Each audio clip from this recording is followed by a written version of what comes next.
This is Mason Web TV, powered by HCC. This broadcast on Mason Web TV, powered by HCC, is being made possible by Hood Canal Communications, committed to providing quality services that exceed customer expectations in voice, video, data, and customer service, keeping our community connected since 1934. Mason County Public Health and Human Services Prevention Education Partners Substance Abuse Prevention Coalition, helping provide prescription drug take-back boxes in Mason County and providing lockable bags for your prescription drugs, cannabis, and vape products. Mason County PUD 3, connecting our community with safe, reliable, economical, and sustainable services 24/7. The Conklin team at Windermere Real Estate. When it comes to real estate, nothing compares to local knowledge. Mason County PUD Number 1, Washington State's first public utility district, providing safe, reliable, and valued utility services since 1934. And Mason Health, United Community, Empowered People, Exceptional Health.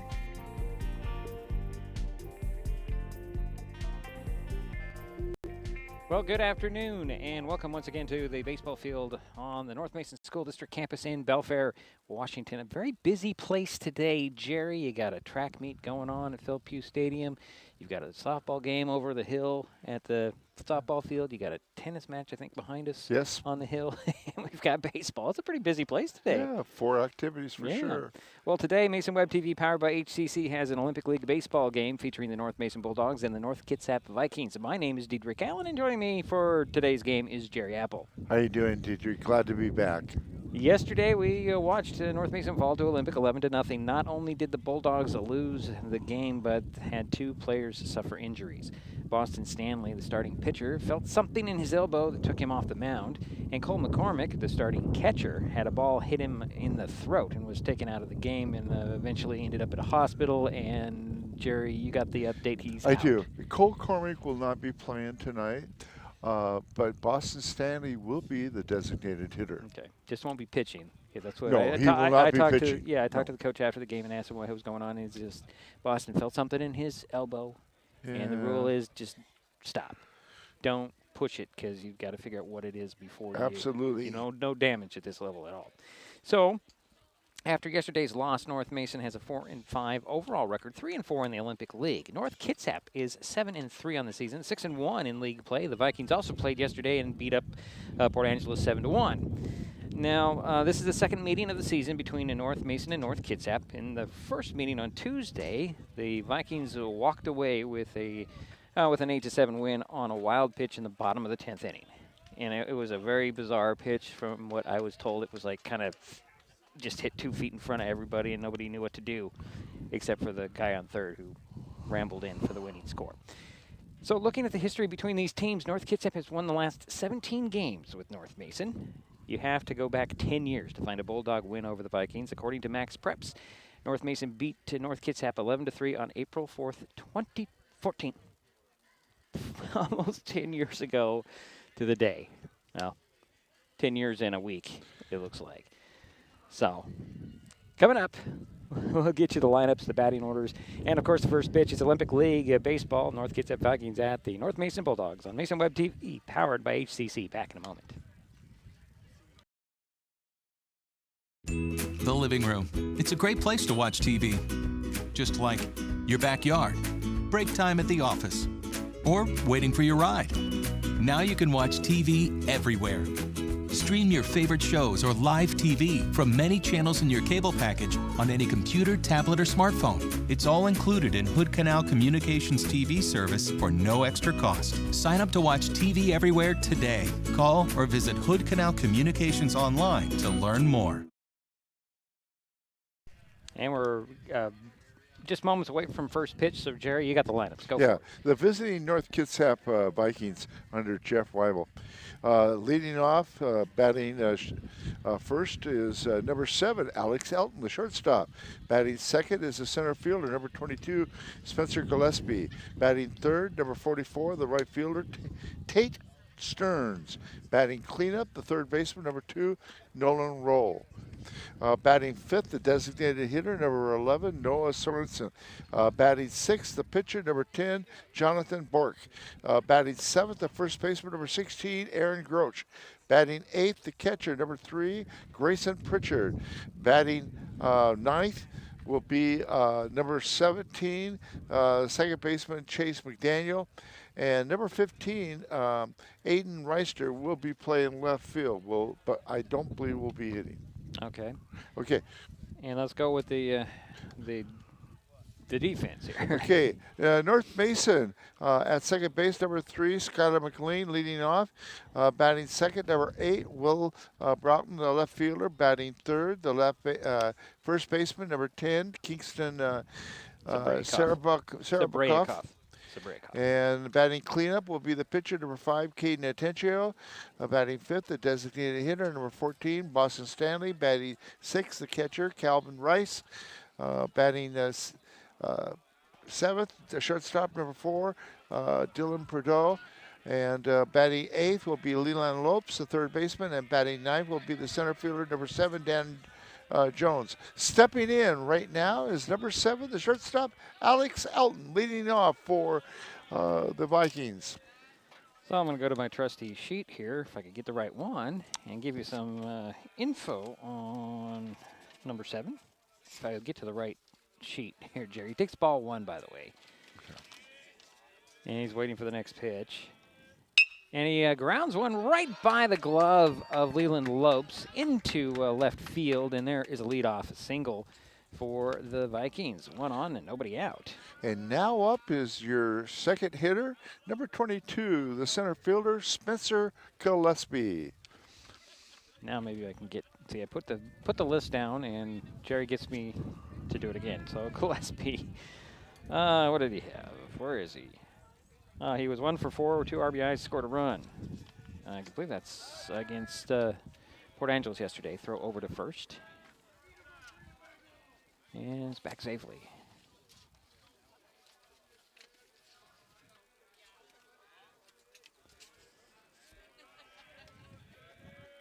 So we didn't mention it. Caden Atencio's on the mound for the Bulldogs. Pitch on the way, runner goes, fly ball. That's out of play over everybody's head. And almost to the tennis courts behind us, Jerry. I was talking to the coach, and I asked about Caden Atencio, the pitcher for the Bulldogs. He throws in the mid-70s. He relies a lot on his 2- and 4-seam fast pitch. All right, so the 0-1. It's a fly ball, and this one again is out of play over our heads. So 0-2. So 2 pitches, 2 swings, 2 fouls, 2 strikes.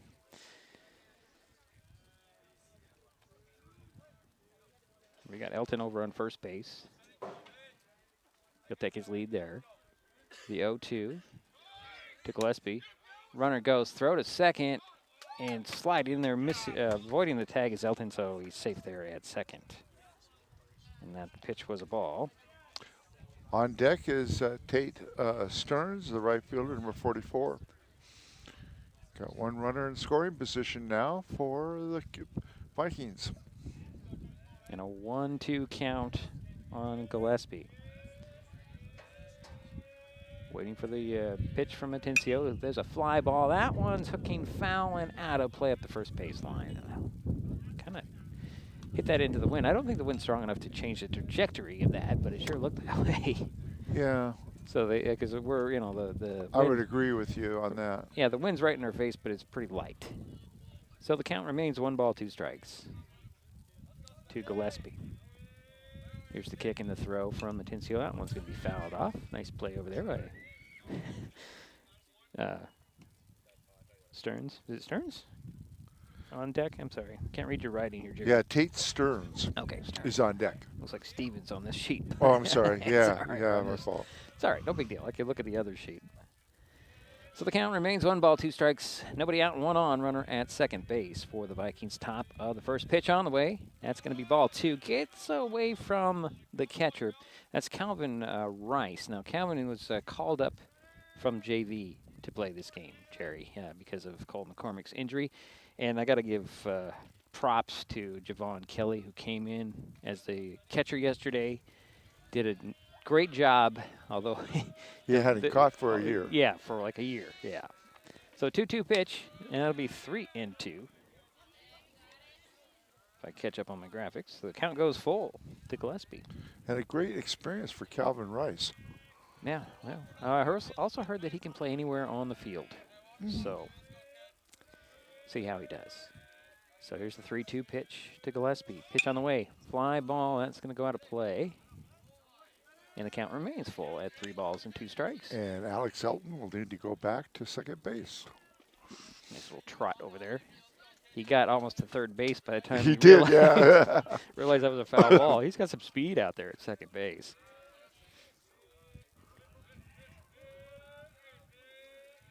Elton dancing around there, and there is a walk, and that will send Gillespie to first base. So 2 on, nobody out. And Tate Stearns up, the right fielder, number 44. Jerry, you have that sheet there. So I do, and I can certainly. You can do that while I'm trying to catch up on the graphics. Yes. That's legitimate. So 2 on, nobody out for the Vikings here. Look at the number 44. Okay. It's easier that way. Yeah, he was 0 for 1, did have an RBI and 2 walks Yeah, that in the was last game against North Mason. Right, you got that. The top sheet, if you look at the top of that, is going to You want me to go with the top sheet? Oh, yeah. Okay. So first pitch in there for, looked like a good pitch, but it's a ball. It's a ball 1.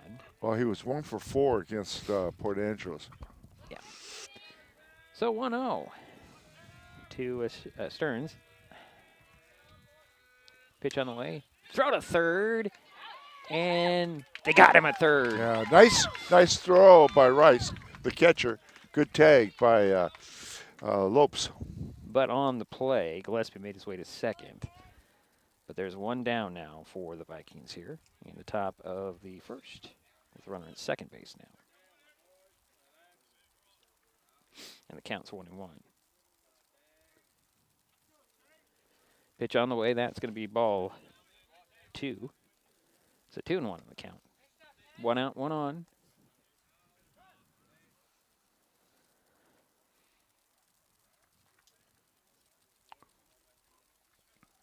Seems very quiet. Oh, I see why it's very quiet here. I don't have the crowd mic going here. There we go.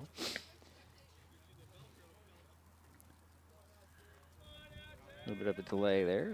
Clean off the home plate. And we'll be letting you know how the hitters are doing in their last game. As much as we can. Pitch on the way. That's going to be outside for ball 3. So 3 balls and 1 strike to Stearns.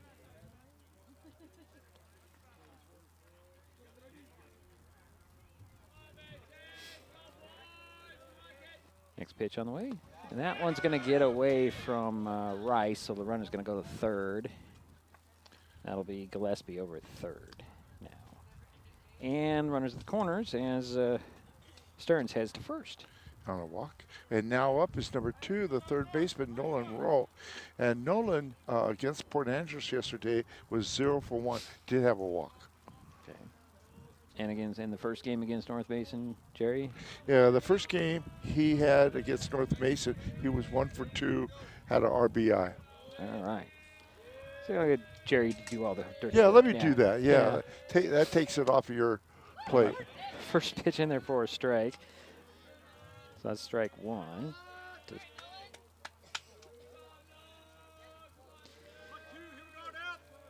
Okay, to Rowe. And Nolan's a cleanup hitter. Got runners at first and second. Runner goes. There's a little fly ball can drop into left field for a base hit. 1 run's going to come in and score. And Spencer Gillespie scored. Yeah, and that will be a RBI single with 1 out. One in. And now up is your designated hitter, number 11, Noah Sorensen. And he was 1 for 2 yesterday against Port Angeles.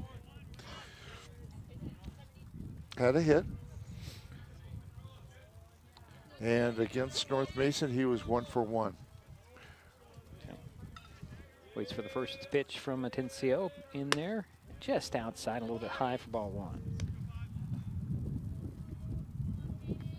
Runners at first and second for the Vikings. They're up 1-0 here, top of the first inning. We're in Belfair today. Olympic League baseball. The Battle of the North. North Mason versus North Kitsap. Pitch on the way. That's going to be strike at the outside corner. Yeah. Stearns is on second, and Rowe is on first for the Vikings. So 1-1 is the count.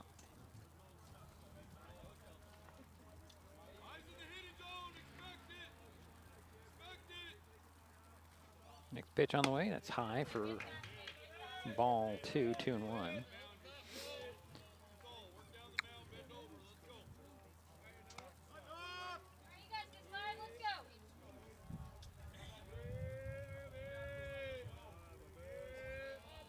Here's the 2-1, the swing and a miss, making it 2-2. So 2 balls, 2 strikes, 2 out, 2 on. Or, yes, 1 out, 2 on. That's right. I'm sorry. Let's get it right here. Thought it was a bunch of 2s. It's only several 2s. Only 1 out, though. Yeah, only 1 out, but 2 on. 2-2 is the count. Pitch on the way. Swing and a miss, and Sorensen goes down swinging for the second out. And now up is number 10, the pitcher, Jonathan Bork. And Jonathan was 1 for 3 against Port Angeles. Port Angeles had an RBI and scored a run. He did not. We don't have any statistics for him against North Mason. Right. Don't believe he played. Pitch on the way, and that's going to be in the dirt. Nice stop by Price, but the runners do head up a base. So runners at second and third now for the Vikings. So Bork can help his cause here. Got 2 runners in scoring position. Steps back in, waits for the 1-0 from Atencio. Here's the kick and the throw. Outside for ball 2. Trying to get him to swing for those outside pitches, Jerry. Just missing that corner. Yeah, he throws a fastball about 80% of the time. So here's the 2-0. Still a bit outside. That's ball 3.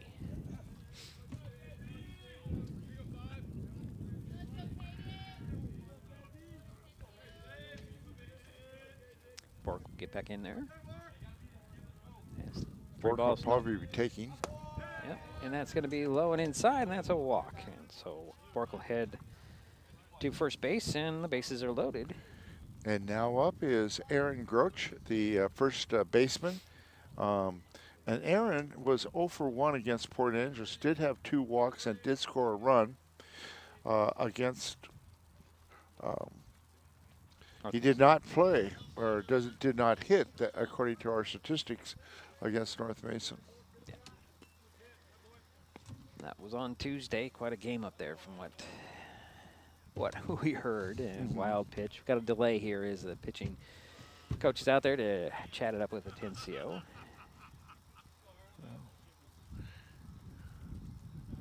So I like this. We will get this up. So the home plate umpire is going to go out there and break up the huddle, get everybody back to playing some ball.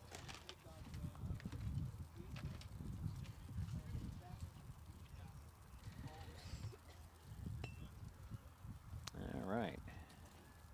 Let's start getting rid of some stuff here, Jerry. Maybe. Okay. Maybe as I destroy my equipment. That's all right. It's all part of it. So Gorch waiting for the first pitch. Takes strike right down the middle of the plate for strike 1. Again, the bases are loaded. 2 out, 1 in for the Vikings here. Top of the first inning. Here's the 0-1. Just outside for ball 1, 1-1. Again, the bases are loaded.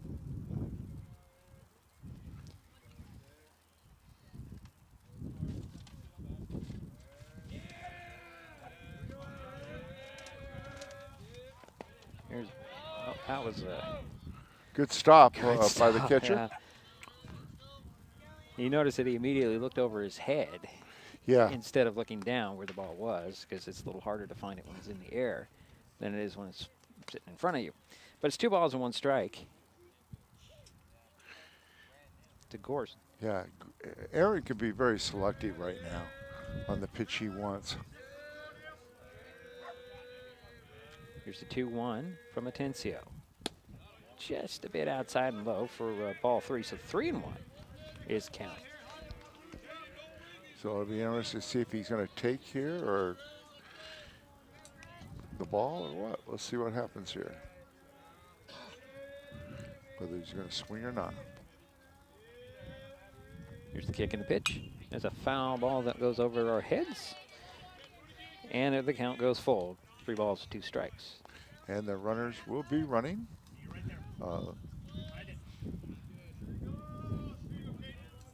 Again, we have the bases loaded. Bork at first. Rowe at second. Stearns over at third.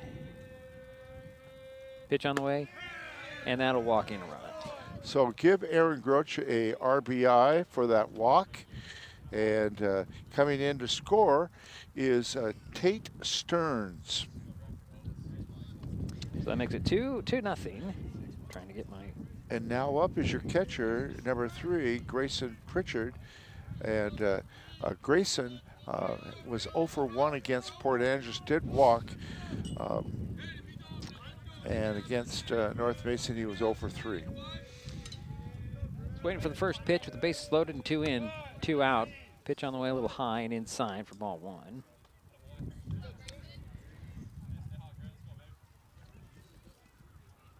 I told Jerry when we were driving up here, when I picked him up, they didn't need his coat.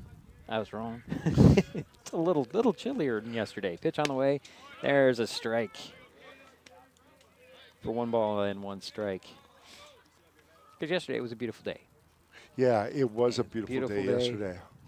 Today, so far, is nice enough for baseball, just a little bit more cloud cover. Here's the 1-1. It's going to be low and outside for ball 2, so a 2-1 now. Bases loaded, 2 out, 2 in for the Vikings here in their half of the first inning.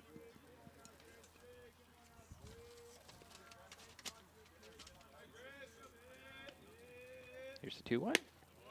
Ooh, just missed that corner. Missed it, yeah, so it makes it 3-1. Yeah, Chase McDaniel is on deck for North Kitsap.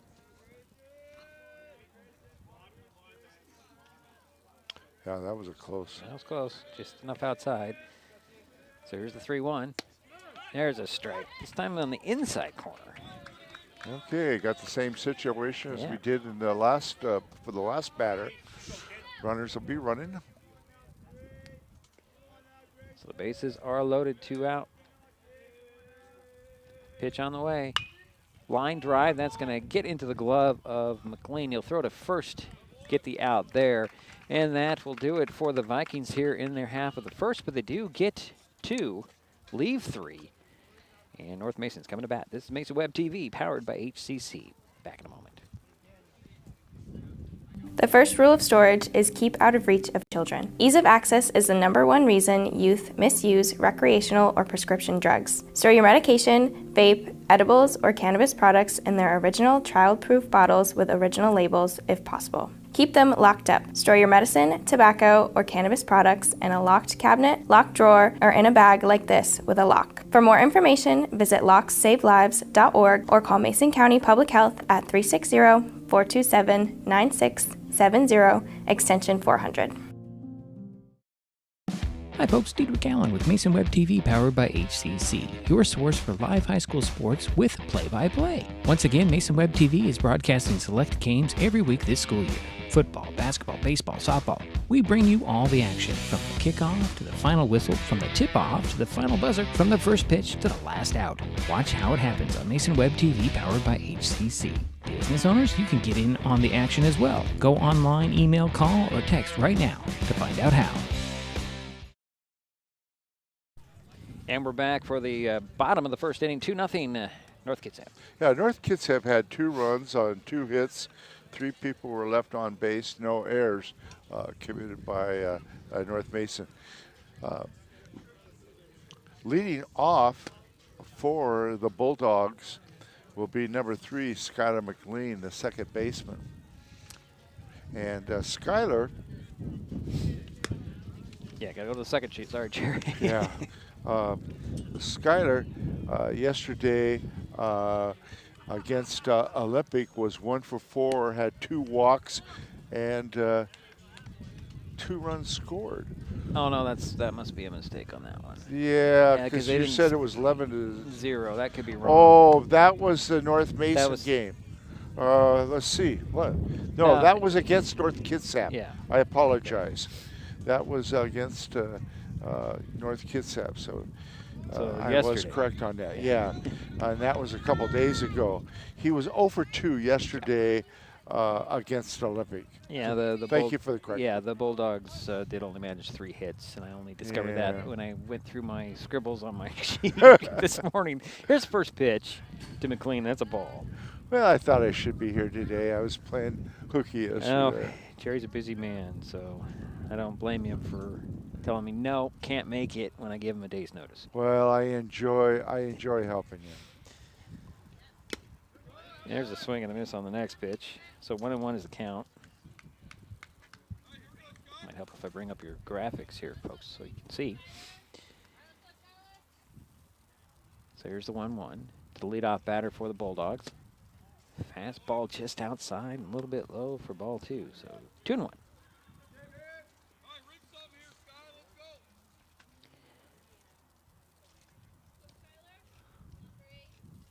Here's the 2-1.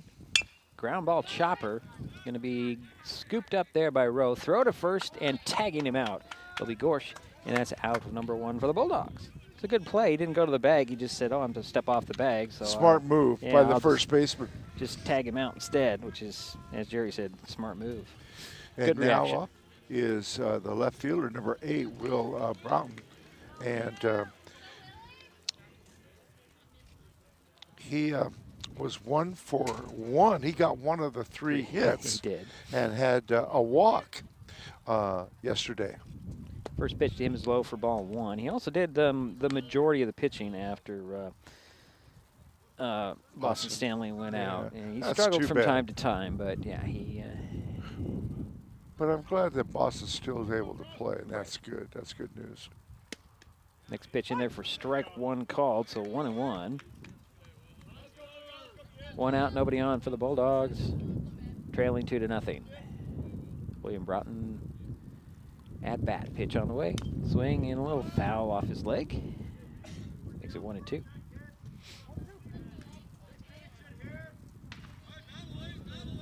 Again, 1 out. Nobody on for the Bulldogs. Here's the 1-2. Strike 3 called, and down he goes, looking. And now up is number 10, Kingston Saramakov. He's your first baseman, and he was 1 for 1, so he did have one of the 3 hits and was hit by a pitch. There's a strike on the outside corner, and that hit by the pitch was the reason why there were helmets, because it hit him right here in the helmet. Oh, boy. And, yeah, he shook it off, trotted over to first base like nothing happened, but that's why you wear the helmets. Strike 2 called there. It's a great example of why you need to wear helmets. So 0-2 to Sabrekov. A swing and a miss, and down he goes. That'll do it for the Bulldogs here in their half of the first. We head to the second, 2-0, North Kitsap. This is Mason Web TV, powered by HCC. Life's just more fun with fast, reliable Wi-Fi. You can stream, share, game, try something new. But weak Wi-Fi spoils the fun. That's why you need managed Wi-Fi from Hood Canal Communications. The right equipment, professionally installed in all the right places, keeps your Wi-Fi powered party streaming strong. Call or visit Hood Canal online to upgrade your Wi-Fi today. Getting unneeded medications out of the home can help prevent misuse, abuse, and accidental poisoning. The Drug Take Back program provides consumers with a safe means for disposing of unused, unneeded, and expired prescriptions and over-the-counter drugs. Mason County has 10 prescription drug take-back boxes at various pharmacies and tribal locations. For more information, go to medtakebackwashington.org.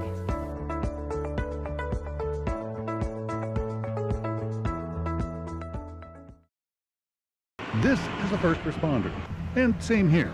But did you know that these are first responders too? I just got hit! The towing industry is 15 times deadlier than all other private industries combined. You see that? You can change that by following the simple rule, slow down, move over.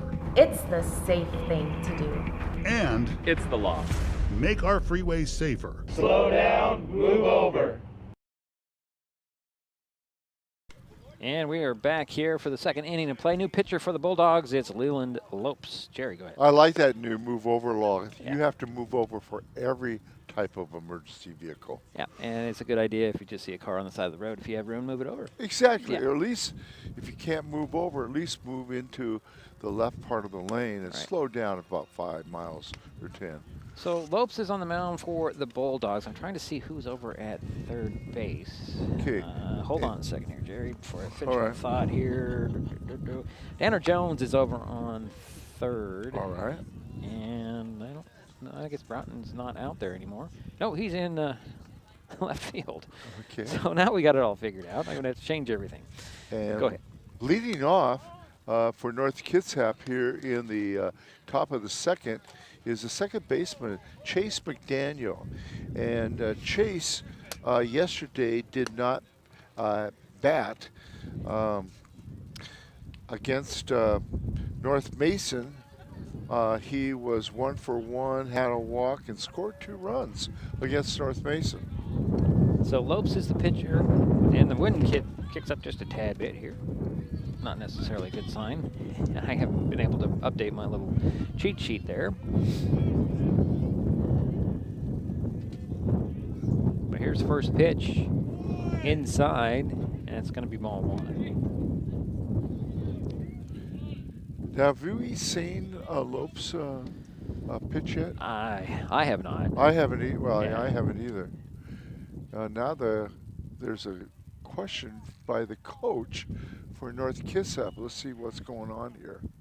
Probably you didn't get the change in pitcher in positions. That's what I'm assuming. I'm thinking you're right. Yeah. So I'm trying to figure out who. Oh, okay. So Atencio's in center field now. There's a check swing. And I called a ball though. He didn't go. Because I did not see the coach for North Mason report to the home umpire. So I think that's why he was questioning it. But obviously it was. Here's a pitch on the way. There's a line drive. It's gonna drop in foul. Nice try by the nice try by the first baseman. Yeah, so Breakoff just extended every bit of his body to try to get to that Yeah, ball. he He did. just couldn't get there in time. It's almost like he was trying to save it in bounds from basketball or something. Not quite. So it's 2-1, the count. Here's a pitch on the way. There's another swing and a foul off, so it makes it 2-2. Boy, that's interesting. The wind just stopped and the temperature rose. That was just very interesting. As McDaniel waits for the 2-2 pitch from Leland Lopes. And it's okay if it stops for the whole game. Yeah, that's fine. We're perfectly happy with that. So here's the 2-2 to McDaniel. Fastball, that's going to get by Lopes at the pitcher. Bottled out there by Trudeau. And McDaniel was safe on first base, no throw. I'm going to give it an air. Okay, Jerry. You got the book, so I'm going to Yeah, let I you do know, that. and I want to be, I'm pretty sure that's what they're going to mark it to. So Okay, now up is your left fielder, number 15, Aiden Reister. And Aiden did not bat in yesterday's game against Port Angeles. He did play against North Mason, and he was 1 for 1, had a walk and 2 runs scored. So he had a pretty good night. Yeah. Here's the 1-0, and he'll hit a fly ball out to center field. Atencio gets it on the run there, and that'll be out number 1 for the Vikings, and the runner holds it first, McDaniel. And now up is number 22. And this is Spencer Gillespie. Gillespie had a walk and scored came across on the first run back in the first. First pitch was a ball. From my angle, that looked like a good pitch, but I'm way off to the right side, so I'm not in a good position to call any kind of balls and strikes. Next one in there, that one hit the corner for strike one, so 1-1. 1 on, 1 out for the Vikings as Gillespie waits for the 1-1. Ooh, inside, made him lift up his leg for ball 2. He's actually, it looked like he was like, I should have let that hit me on that. Maybe not. Now, on first base is Alex Elton. Oh, okay. He's the one that got on by way of an error. Fly ball over to left field. That's going to drop into the corner for a base hit. Heading to third. Rounding there. Here he comes in. Slides in. Tagged out. They got him. Out at home and on the play, however, Gillespie makes his way over to third. Nice tag by Rice. And a pretty good throw. Very good throw. So they that's- nailed Elton there. And now up is number 44, Tate Stearns, who came across on the second run and had a walk back in the first. So 2 down now for the Vikings here. 1 on, and that is over on third base. First pitch in there is a ball. Sorry, I'm just trying to get everything updated here, folks. There we go.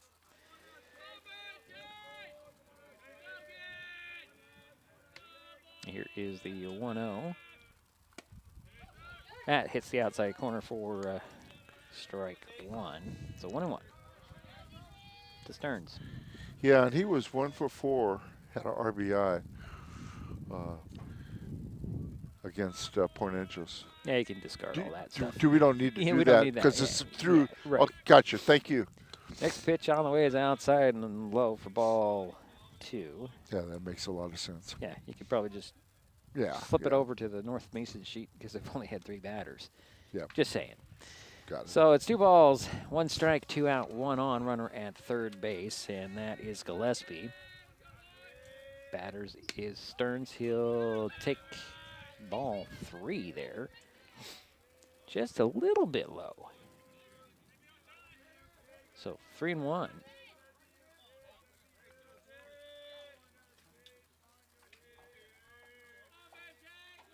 Lopes taking his time. Here's the pitch.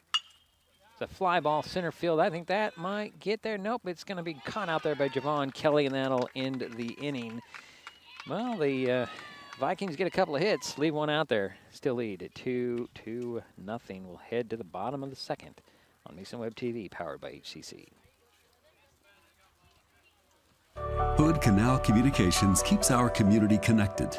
We provide communication services that connect friends and family. We're connecting with our neighbors through support of local causes and events, connecting our students and schools to a world of learning resources, and connecting you to the latest technology with local customer service. Learn more about our community connections, high-speed internet, and streaming TV options. Visit hcc.net today. An important safety reminder from Mason PUD3. Please never touch a downed power line. If a power line falls on your vehicle, stay inside and call 911. Tell others to stay back. Wait for emergency personnel. Never touch anyone or anything in contact with a downed power line. Always stay at least 100 feet away. Never use an object to move a downed wire. Don't remove trees or limbs near a downed line. Electricity travels through ground, trees, branches, and more. It's not safe. If you see a downed line, call PUD3 at 360-426-8255. And we head to the bottom of the second inning, 2-0 North Kitsap. North Mason coming to bat. Well, on that, there was no runs by North Kitsap. They did have 1 triple, but the left fielder, Will Brown, what a beautiful throw to the catcher to prevent that 3rd run from coming in. And now up is Caden Atencio, who is now playing center field. And takes ball 1. And yesterday he was 0 for 2 against Olympic. Pitch on the way. It's a little looper there that's going to get gloved over there by Rowe at third base, and that'll be out number 1 for the Bulldogs. Here comes a big Boston Stanley, isn't it? Yeah, the designated hitter, number 14. I'm glad to see him out there playing. He looks like a man. I really got to tell you, he's a big boy. He is. And he was 0 for 2 yesterday. Yeah, he did. We took him off the mound. He'll swing and hit one foul just because he didn't. You don't want to put the stress on your elbow throwing, but he can bat. Yeah. So first pitch was fouled off, so that's strike 1. So 1 out, nobody on for the Bulldogs here in the bottom of the second inning. Pitch on the way. That's going to be ball 1.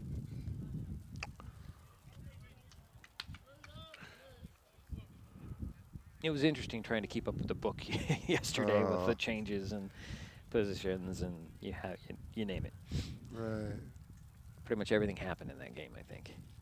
There's a ground ball. That's going to go foul at third baseline for strike 2, except for home run. I'm going to put you that. And there really wasn't a triple or anything like that. But, I mean, as for everything else that could possibly happen, happened yesterday. Was it over the fence or inside the? No, it wasn't. There wasn't a home run. Oh, it was? There was not. No. Oh, I'm sorry. Okay. That's all right. So Stanley has a 1-2 count, 1 out, nobody on. Pitch on the way. That's going to be ball 2, so 2-2.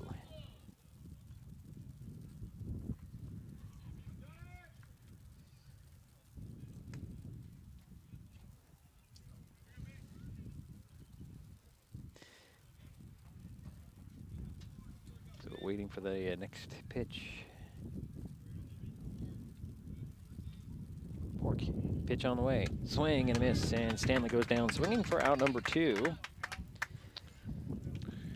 And now up is your catcher, number 6, Calvin Rice. He did not play yesterday, did he? No, he wasn't even in the lineup yesterday. Okay.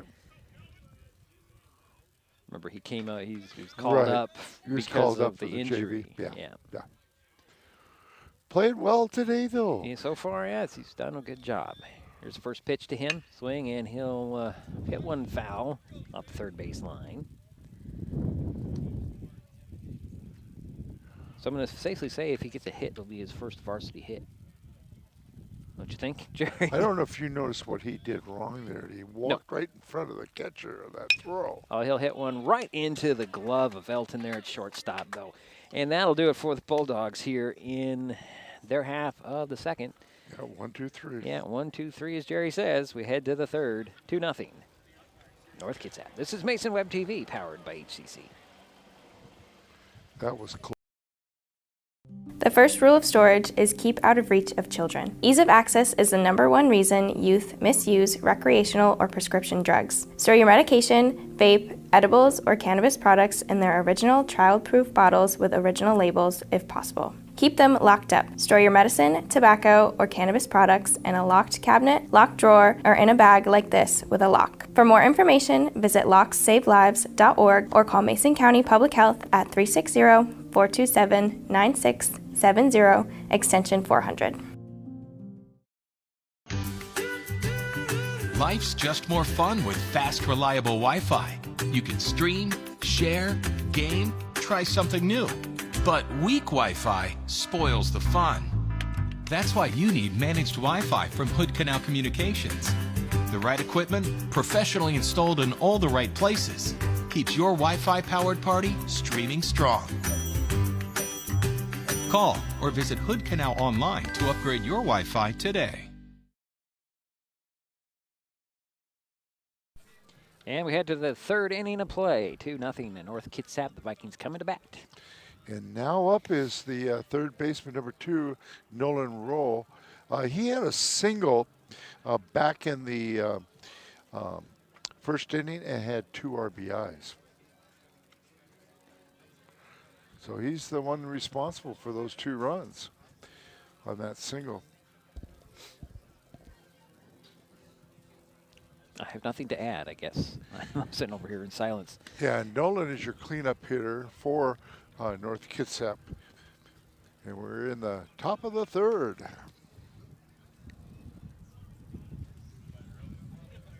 So here he comes to step in. Waiting for the first pitch from Leland Lopes on the mound. Got Danner Jones over at third base, and remind everybody, Dylan Prideaux at short, Skylar McLean at second, Kingston Sabrayakoff at first. Catcher is Calvin Rice, and the pitcher is Leland Lopes. Pitch on the way. I think that was a changeup, kind of slipped out of his hand for ball one. Trying something different. It's not the same look of a throw on his arm from my angle for Mr. Lopes. He had a pretty good inning, Lopes did, last inning. Yeah, here is his next pitch on the way. Fastball. That's going to be swung and fouled off for strike one. Just had that one triple hit off of him, and they kept him from scoring. Yep. So here's 1-1 to Rowe. Another fastball. That's a high fly ball over there in left field. Broughton on the run to glove it. And that's going to be out number one. And now up is number 11, the designated hitter, Noah Sorensen, and he's 0 for 1. So the outfield for the Bulldogs, it's Broughton in left, Atencio in center, and Kelly in right, just so that you know. Here's the kick and the throw. High, ball one. Came in there pretty fast, but that was high. So the 1-0 to Sorensen. Fastball just missed again. That's ball two. It's a bit low. So the first one was high, the second one was low. So the third one right down the middle, you think, Jerry? Yeah, I think so. Probably. Going to have to. Well, maybe. He's going to have to bring it in there. There's a fly ball that's going to hit the third base and stay fair roll into left field. And Sorensen's on first base, shaking his hand. Might have got a little bit of, that vibration. That was an inside pitch. Now up is your pitcher, number 10, Jonathan Bork. And Jonathan was stranded back in the first inning. He did have a walk. Okay. So 1 on and 1 out for the Vikings, leading 2-0 here, top of the third inning. Olympic League baseball for you. Here's first pitch. In there for strike one.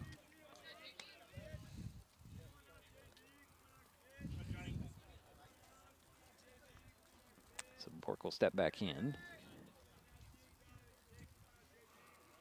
It says that pitch was 76 miles an hour. I don't know where they got that information. Next pitch on the way for ball one. I didn't realize that the Game Changer app had speeds on it. That's interesting. Well, that's good. I don't know how accurate that is, though, but we'll look into that. Noah Sorensen on first base for the Vikings. Here's the 1-1.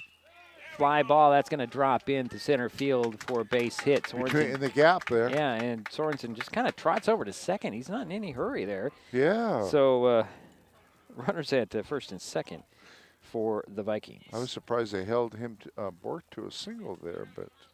Well, anyway. I think it's because Sorensen is not moving too well, and I'm kind of wondering why. Yeah. Good. I mean, he ran when he hit that ball. He was holding his wrist, and thinking maybe we get a courtesy runner somewhere here, but they're going to get a courtesy runner. Yeah, they're going to. Oh, they're going to get a courtesy runner for Bork at first. It's number 30, and Sorensen's going to go sit down, and number 4 is going to come out. Good play by the coach. Yeah. And now up is your first baseman, and this is number 16. This is Gorch, Aaron Gorch, and Aaron got the second RBI by way of a walk with the bases loaded, and he got a walk and got a credit for an RBI.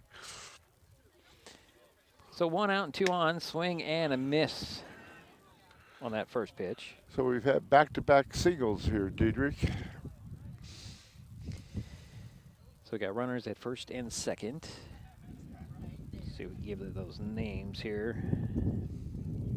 Piscini's on first. Swing and a fly ball. That's going to be foul over our heads. And Croner is on second base, Jerry. Just so you know. Oh, the because of the runners. courtesy runner. So I like this rule. I like that courtesy rule, runner rule. So the 0-2 swing, and that's a fly ball. That's going to drop into right field for a base hit, and runners are going to hold up with bases loaded. Yeah, I think they learned their lesson. They don't want to gamble. I think the one runner tried to score and got thrown out, so they're a little skeptical of trying to stretch it. And now up is your catcher, number 3, Grayson Pritchard, and Grayson is 0 for 1. He grounded out to the second baseman. So the bases are loaded and 1 out for the Vikings. They're up 2-0 here in the top of the third. Pitch on the way. Strike right on the plate there for strike 1. Yeah, North Kitsap has had 3 singles in a row after that first out. So here's the 0-1. There's a fly ball. That's going to go out of play up on the berm for strike 2. So 0-2.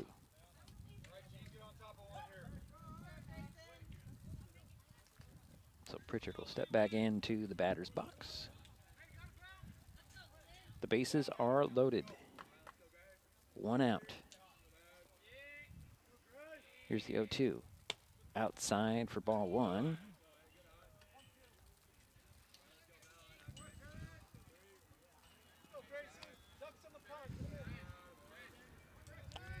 Looking to add on here are the Vikings. Here's the pitch. That one's going to be a little ground ball. It's going to be scooped up there and then dropped, and a runner's going to slide in and score as there was no throw. And unfortunately, Joneshead just couldn't keep it in his hand to make a throw. Yeah, we'll have to give an error there on that. That's the second error committed by North Mason. So it makes the ball game 3-0 here. And now up is number 17. Yeah, number 17, Chase McDaniel, and he got on by way of an error back in the first inning. He takes strike on the outside corner for the first pitch. And get another one. Getting the bases still loaded. 1 in, 1 out. We have a courtesy runner there for the catcher. As Pritchard's going to go to the dugout. Coming out is number 5. And I don't have that in front of me. Why do I not have that in front of me, Jeremy? Just that rule just allows more players to get participate. I like it. So it's Kim. It's Marcus Kim on first base. Next pitch in there for ball 1, so 1-1. That was just a little high. Yeah. Gorsh is at second, and Piscini is at third for the Vikings. So 1 run is in here for the Vikings. They're leading 3-0. 1-1 pitch. Swing and a miss by McDaniel for strike 2. So 1-2. McDaniel step back in.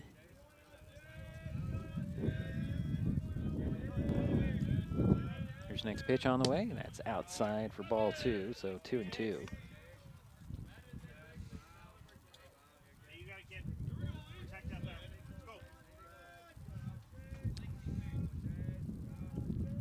McDaniel will step back in. His pitch on the way, swing, and nope, he got a piece of that one, but that is an out. So that's out number 2 for the Vikings with 3 on. But the catcher was able to hold on. So 2 down. And now, back up is number 7? I can't see. I think so. Here's pitch on the way. Fly ball. It is in foul territory. Sabrekov over there at first base to grab it, and that will do it for the Vikings here in the third. They do add 1. They now lead 3-0. And that was Alex Elton that was the hitter. Okay. And this is Mason Web TV, powered by HCC. in life, things aren't scripted. If you're an athlete, we need people like you and translate those skills to officiating. You can get a lot out of it.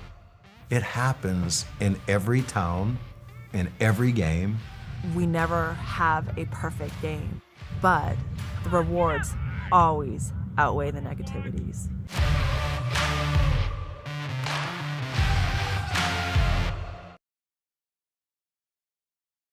With all the question marks and uncertainty that surrounds today's real estate market, it is nice to know that there is a local team that has the experience with all types of markets to ensure you make a sound decision, whether selling or buying. The Conklin team at Windermere Real Estate has been a staple in the Mason County community for over 40 years. Feel free to reach out to Jeff, Andy, Chrissy, or Laura with any real estate questions that you may have. When it comes to real estate, nothing compares to local knowledge.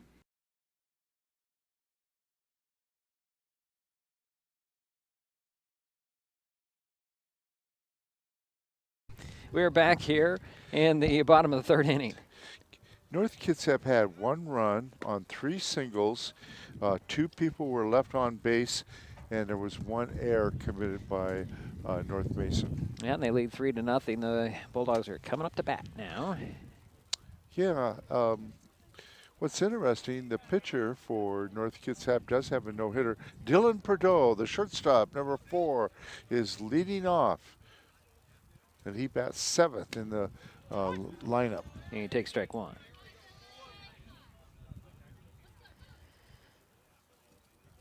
On the first pitch. Here's the 0-1. Just a bit low for ball 1, so 1-1.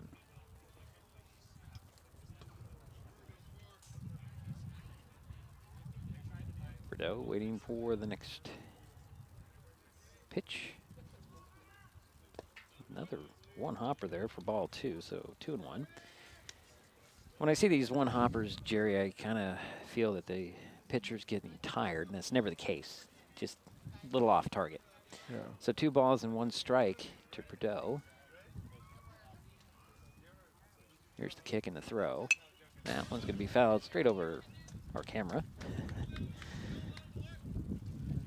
That's 2-2 on the count to Bordeaux. Yeah, Borg has had 3 strikeouts so far in this game. Been pretty effective. Missed the outside corner a few times. Next pitch on the way. That one's going to be a fly ball. That looks like it's going to drop into center right for a base hit. Bordeaux turns the corner at first, and he's going to be sent back.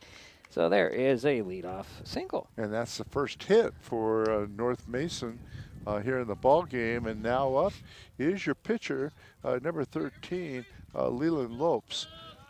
He started off at third base and now is a pitcher. Now he's pitching. So 1 on. And nobody out for the Bulldogs here, and Lopes waiting for the first pitch from Bork. First pitch in there for a little bit low on ball 1. And this is Leland's first time up. Yeah, he didn't bat yesterday. Oh, he didn't? No, he didn't bat yesterday. Oh.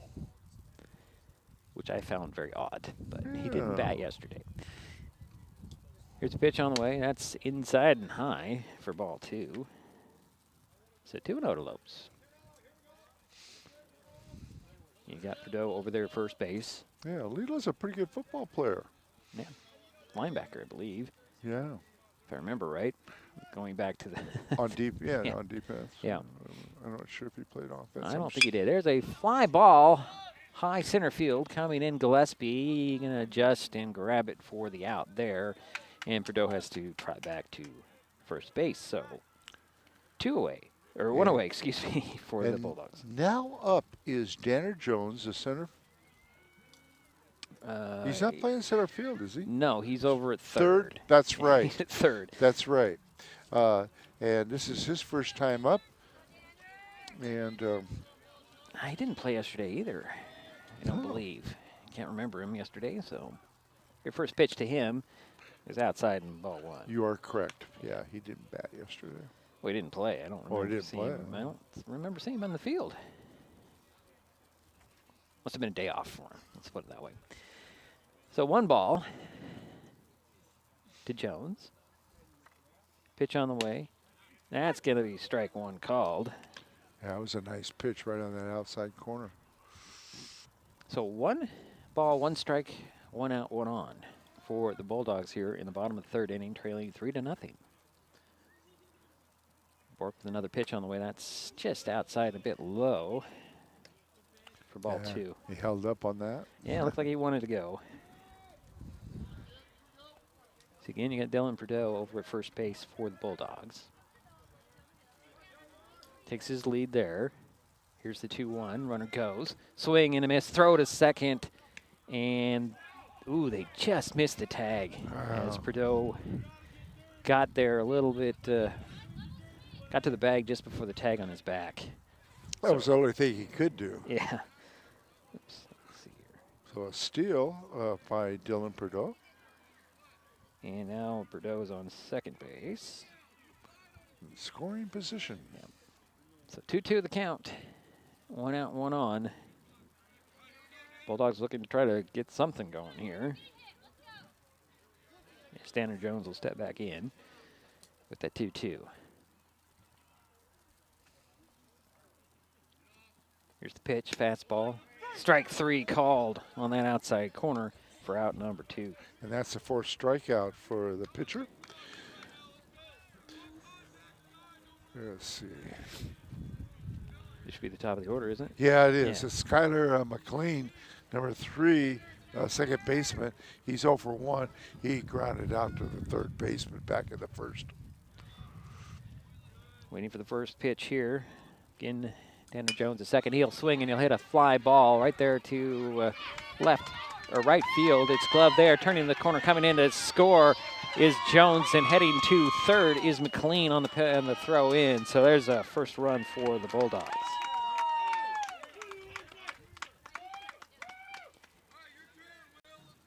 And McLean ends up on second base and making it 3-1. Yeah, and the RBI too, Jerry. Yes, that is correct. First RBI for North Mason.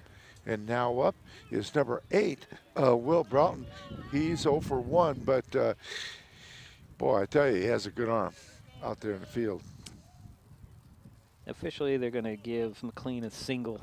Okay. Yeah, because officially. on that, yeah. There's a ground ball right up the middle. It's going to be gloved there by McDaniel. Throw to first for the out. On the play, well, it doesn't matter because that'll be out number 3. So the Bulldogs get 1. They leave 1. We head to the 4th. It's 3-1. This is Mason Web TV, powered by HCC. Hood Canal Communications keeps our community connected. We provide communication services that connect friends and family. We're connecting with our neighbors through support of local causes and events. Connecting our students and schools to a world of learning resources. And connecting you to the latest technology with local customer service. Learn more about our community connections, high-speed internet, and streaming TV options. Visit hcc.net today. An important safety reminder from Mason PUD 3.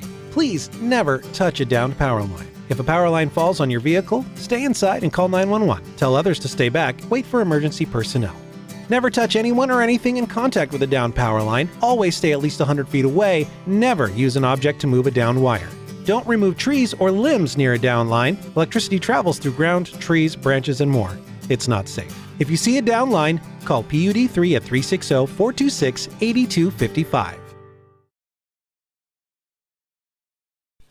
So we head to the 4th inning of play, 3-1. North Kitsap with the lead and coming to bat, Jerry. Yeah, North Mason had 1 run on 2 hits, two singles, and left 1 on base, and there was no errors committed by the Vikings.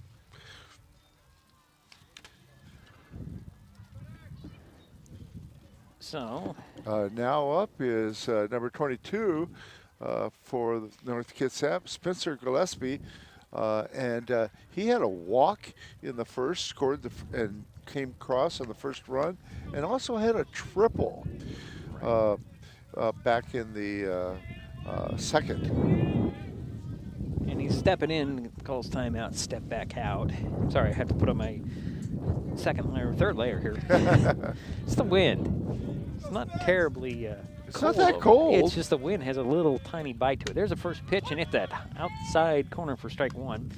I don't even get my coat on here, Jerry. It's in the middle 50s right now. So it's not the temperature itself. You're right. Yeah, it's just the wind coming in from center field. Ooh, There's a yeah. pitch inside for ball one, so 1-1 is the count. So Spencer is 1 for 1. Had a good night so far. No, it is now night officially. Pitch on the way. That's going to be ball two. It's a 2-1. Been watching Leland Lopes on the mound, and he holds that ball really tight, it looks like. Watch it when it comes out of his hand. Another ball three. It's almost like he's knuckleballing it, Jerry. Maybe he's a knuckleball thrower, I don't know. So 3 balls, 1 strike to Gillespie. Leadoff batter for the Vikings here in the 4th. They're leading 3-1. Pitch on the way. That's going to be a strike. Knew it was going to be a strike. So the count goes full. It's looking on the berm over by the tennis courts, Jerry. There's cars up there. People sitting on their truck beds to watch this game. Yeah. Kinda cool. Pitch on the way. Ground ball chopper. Going to be gloved there by Jones. Throw to first base for the out. So Jones made sure he gloved that one, and that's out number 1. And now up is number 44, Tate Stearns, the right fielder. He is 0 for 1, flew out to the right fielder back in the 2nd. Did score a run in the first inning. Was the second runner to come across. First pitch is outside for ball 1.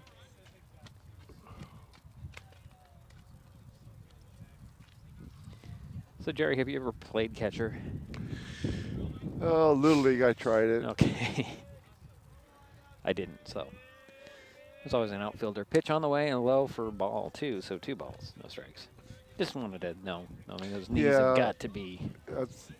On slow pitch now I have played a little bit, but not in hardball except in Little League. It's a pitch on the way. It's going to be strike 1 called. It's going to be 2 balls and 1 strike. 1 out, nobody on for the Vikings here, leading 3-1. Top of the 4th. Ooh, that was high and ball 3. So 3-1.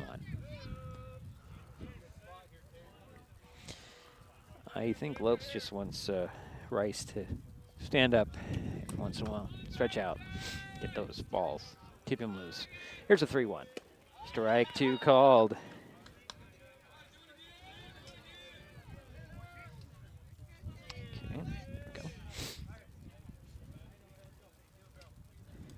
So the count goes full.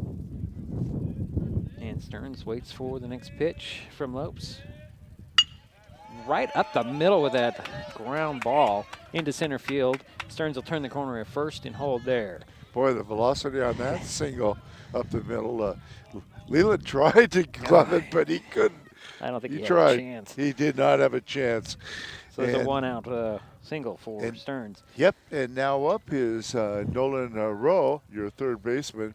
Nolan is 1 for 2, had a RBI back in the first inning on a single and flew out in the 3rd.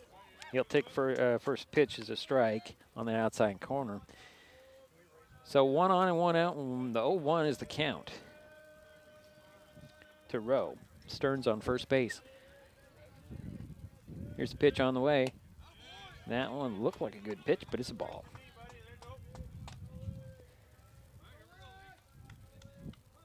So 1-1. So here's my ones. One ball, 1 strike, 1 on and 1 out. And 1 run. Well, that was for North Beach. Yeah. Next pitch in there for ball 2. So don't know why I said that. I don't know, because you wanted it to be 1-1 and 1-1. Yeah, just erase what I said. So it's 2-1 now. Count to Rowe. Stearns over at first base, 1 out. There's a fly ball. That one's shallow center field. Coming in to get it is Tencio, and that'll be out number 2 for the Vikings. And now up is your designated hitter, number 11, Noah Sorensen. Noah Sorensen. And he is 1 for 2, had a single back in the 3rd and scored, came across on the 3rd run. Okay. So 2 down now. Pitch on the way. That one's going to get away from Rice, so making his way over to second base with a little stumble, Stearns. Oh, wild pitch there? Yeah.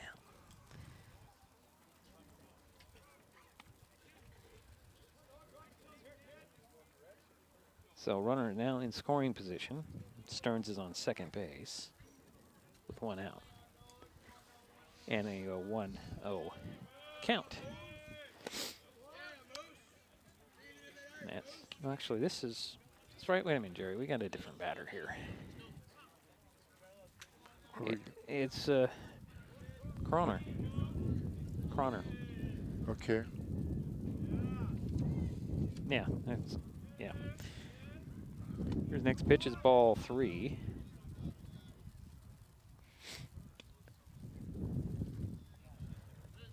Sneaking in those changes, are they? Yeah. Oh, okay, Keith Connor. Connor. Okay, Yeah. got it. Thank you.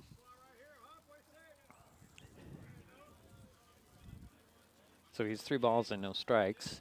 2 out, 1 on. So this is the first time, and he walks his first up at bat attempt.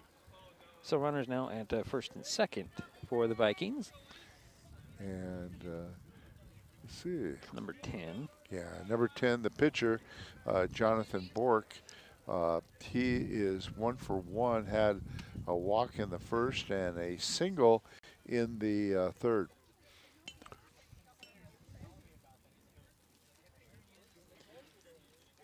So Bork will step in. Aaron Groch is on deck. 2 out, 2 on for the Vikings here, leading 3-1. Pitch on the way. That was close, but a little bit low.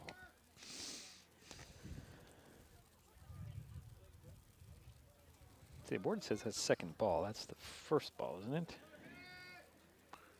Here's the next pitch. Yeah, that's what it is. Now it's ball 2. All right. I'm just doing too many things here. And I'm not seeing any indication from the umpire. Yeah, well, that usually means they're balls. Yeah. Well, he's not holding up the Right, fingers to let. yeah.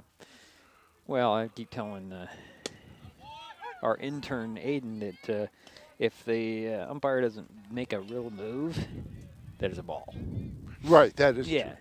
So that one was a strike, and you saw him make the strike signal. Yep. So it's 2-1. Strike 2 called, so 2-2 is the count. So 2 balls, 2 strikes, 2 out, 2 on. Runners at first and second. Runner at first, turns at second. Here's the 2-2 pitch. Ooh, that hit him. That'll load the bases. And now the bases are loaded for the Vikings.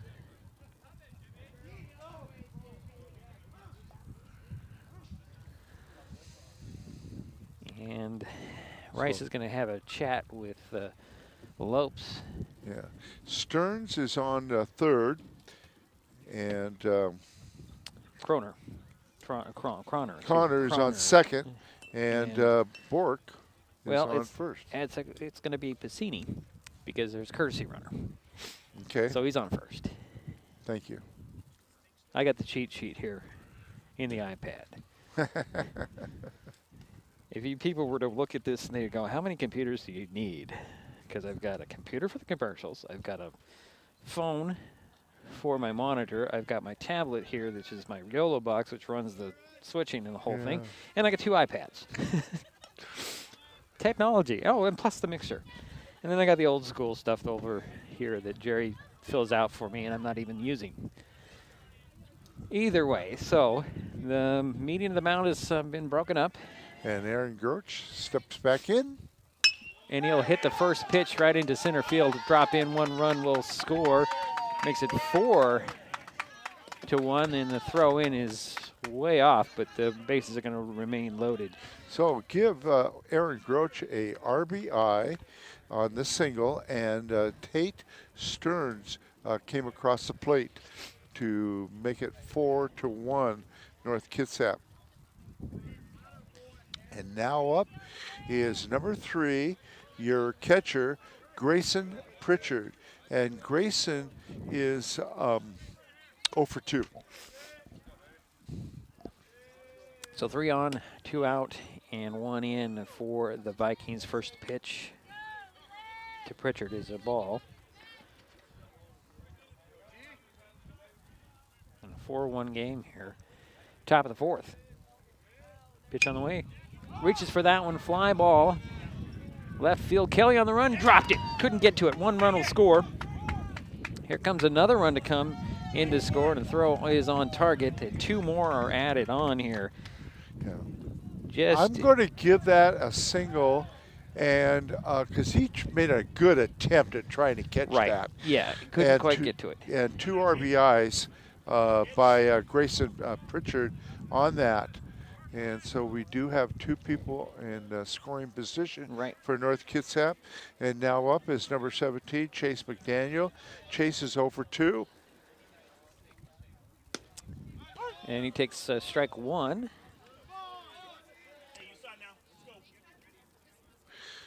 Jonathan Bork came across, and so did Aaron Groch. And that makes it now 6-1.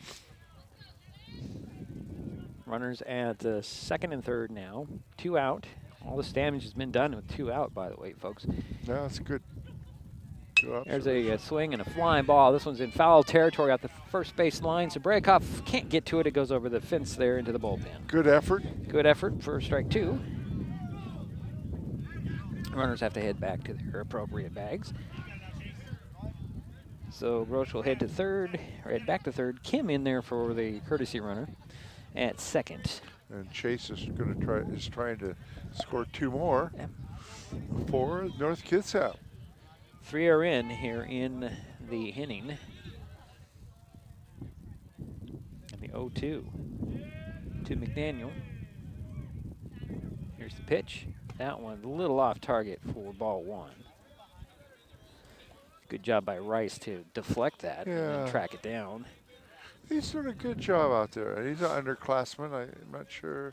I believe he's a freshman. Is that right? I believe he's a freshman. I'm not sure. I'm not I think I heard that too. Yeah, I believe he's a freshman. Here's the 1-2 swing and a miss, and that will do it for the Vikings here in the 4th. They do add on. They lead 6-1. We head to the bottom of the frame. This is Mason Web TV, powered by HCC. Getting unneeded medications out of the home can help prevent misuse, abuse, and accidental poisoning. The Drug Take Back program provides consumers with a safe means for disposing of unused, unneeded, and expired prescriptions and over-the-counter drugs. Mason County has 10 prescription drug take-back boxes at various pharmacies and tribal locations. For more information, go to medtakebackwashington.org.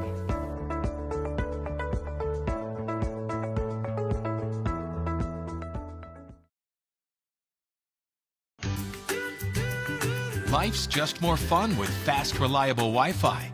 You can stream, share, game, try something new. But weak Wi-Fi spoils the fun. That's why you need managed Wi-Fi from Hood Canal Communications. The right equipment, professionally installed in all the right places, keeps your Wi-Fi powered party streaming strong. Call or visit Hood Canal online to upgrade your Wi-Fi today. And we're back for the bottom of the 4th inning. Yeah, and North Kitsap had 3 runs on 3 hits, left 1 on, no errors by North Mason. And leading off for the Bulldogs is the first baseman, number 10, Kingston Sarabakov. How do you say it? Sabrayakoff. Yeah. Did I get it? Yeah. All right, All good. Right. And he's 0 for 1. Swings at the first pitch and misses for strike one. Yeah, we want to make sure we say these right. Oh, they'll let us know if we get it wrong. Or I'll hear about it. No, I will. Yeah. Check swing on that next pitch. And it's ball one, so 1-1. Yeah. Yeah, we want to make sure we recognize the players properly. So Bork is throwing in the mid-70s on his speeds, according to the app. Is that right? Yeah, that makes sense. That's a fastball that's going to be fouled off over the top of the fence, or strike two. Yeah. Let's see what this one comes up as. There's a delay between what actually happens and then what shows That's really up here. neat that they have that feature. Yeah, they do. I like that. That was 75. Okay. So here's next fastball, strike three called, and Zabrekov is out. Was that a little faster on that one? Oh, have to give it a moment to tell you, okay. Jerry. So it takes a moment. Yeah, it does take a moment. And now up is Kalen Atencio, who is now playing center field, is 0 for 1, flew out to the third baseman. Actually, did not register that pitch for speed. Here's first pitch to Atencio, and he fouls that one off. Just letting you know. Some neat stuff on the Game Changer app, and this is not an ad for them, but it is worth it to take a look at it. Pitch on the way, swing and a miss for strike two. Well, it's allowed us to be accurate at the end of the game. It does. I do have to say that some teams do not use it. Olympic does not use it. North Mason will upload the stuff later. In most cases, there's another swing and a miss, and Atencio goes down swinging for out number two. It is a good tool for the coaches, and I believe it is free to have. Now, as a subscriber, you might have to pay to get some of the features. That was a 6th strikeout for the North Kitsap pitcher. So 2 away for the Bulldogs here. And up now is Boston Stanley, and Boston is 0 for 1. And he was. Ooh. He just got hit by the pitch. Yep, he did. So he'll head to first base. And there's a base runner for the Bulldogs with 2 out.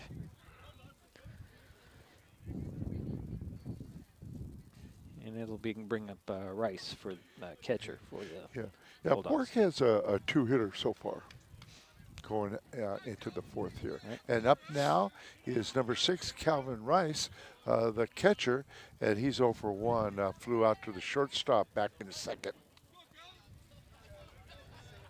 So Rice will step in with Stanley over at first base. Pitch on the way, swing and a miss for strike one.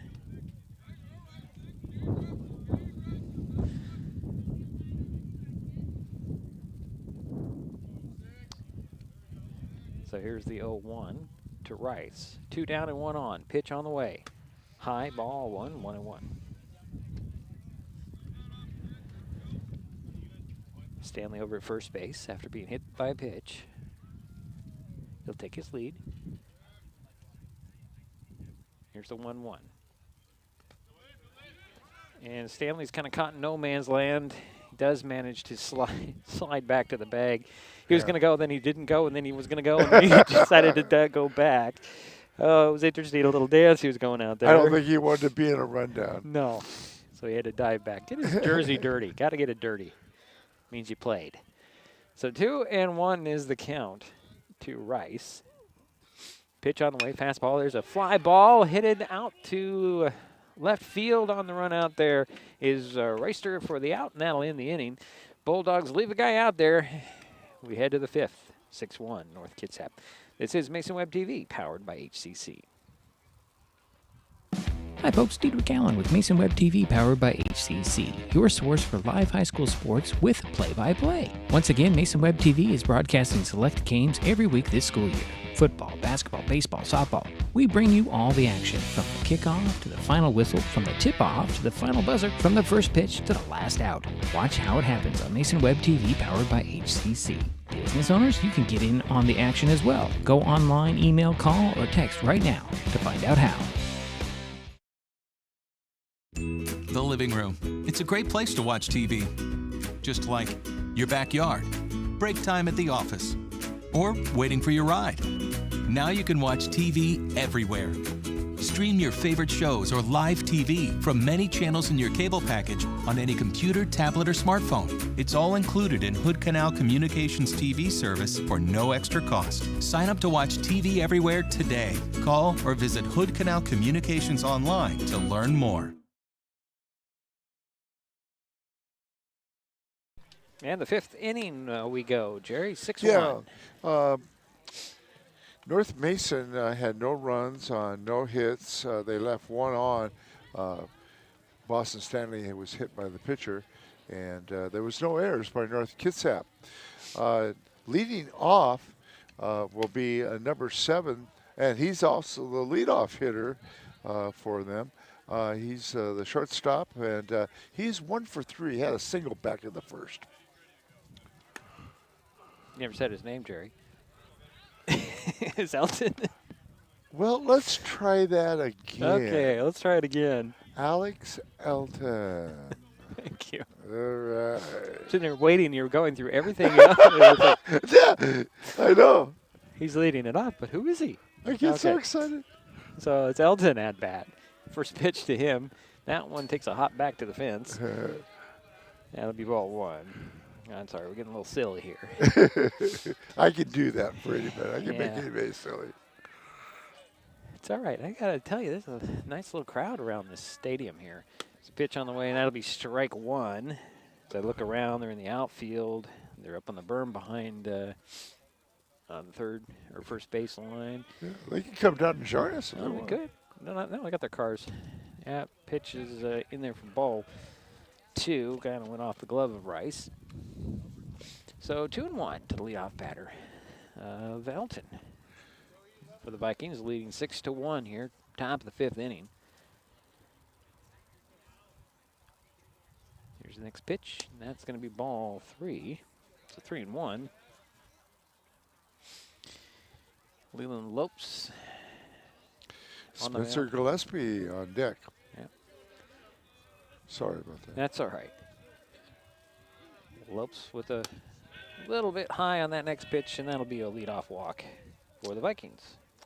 And now up is the center fielder, Gillespie, and he has had a triple. He is 1 for 2, also had a walk, and came across as a first run. And the first pitch to him from Lopes is a swing, and boy, Jerry reacted to that one. That one's fouled right back to Jerry's head. Yeah, so that's strike 1, sorry. We are so lucky to have nice fencing here in front of us. I cannot imagine if it wasn't the fence. Oh. We'd be dancing around. There'd be broken equipment everywhere. Runner goes, line to drive into center field. It'll drop in for a base hit. Speeding around second, heading to third. Going to slide in there is, well, they're going to send the runners back as the ball get away. But they will get 1 to score here, as the ball went into the dugout. Yeah. So run will come around and score, and that will get Gillespie over to third base on that. Elton came speeding. Man, that was a fast run from first base, Jerry. He made it all the way around to third, and then that ball. So we give him a double. Right. And then we give an error on the throw. Okay. Yeah. And now up, I'm not doing my job, the right fielder, Tate Stearns. And Tate is 1 for 2, has a single, and came across on the second run back in the first. He took a strike on the first pitch. So 1 in, nobody out, 1 on. Strike 2 called there on the next pitch, as the Vikings now lead 7-1. Top of the 5th.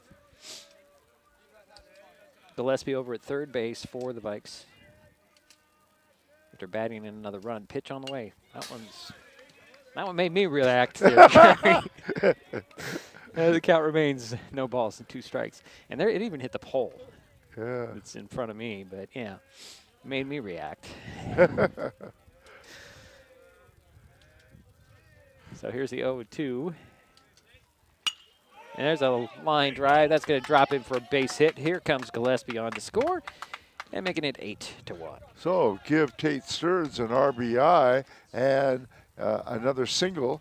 And Spencer Gillespie, like you said, scored. And now up is number 2, the third baseman, Nolan Rowe. And he is 1 for 3. Flown out the last 2 times, but had a single in the first. Yeah, it looks like we're going to get a pitching change here. Yeah. As Lopes' afternoon on the mound is going to be done, and it looks like Kingston Sabrekov is going to come from first base to get in to be the pitcher. So we'll step aside as he takes his warm-ups. Well, I could be wrong, but we'll tell you all about that when we come back. This is Mason Web TV, powered by HCC. 8-1, North Kitsap with the lead. The first rule of storage is keep out of reach of children. Ease of access is the #1 reason youth misuse recreational or prescription drugs. Store your medication, vape, edibles, or cannabis products in their original child-proof bottles with original labels if possible. Keep them locked up. Store your medicine, tobacco, or cannabis products in a locked cabinet, locked drawer, or in a bag like this with a lock. For more information, visit locksavelives.org or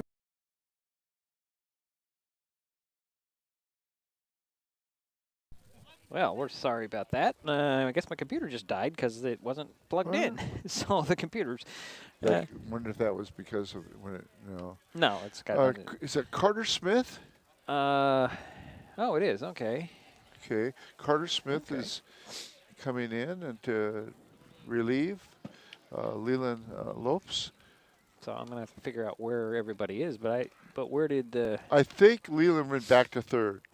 Okay. I think. Well, we'll see when they get through the warm-up, so I'll have to wait for my computer to yeah, he'll be playing third. Nope, see, there goes. Falls off again. All right. This magnet's not working. Okay. Well, we're going to be without commercials for a while, folks, until my computer decides to boot back up. And, yeah, so Carter Smith. Do we have any information on Mr. Smith in that sheet, Jerry? I don't think I do. No, you don't. I don't. There is nothing. No. Okay. Yes, there is. He pitched in an inning and the third.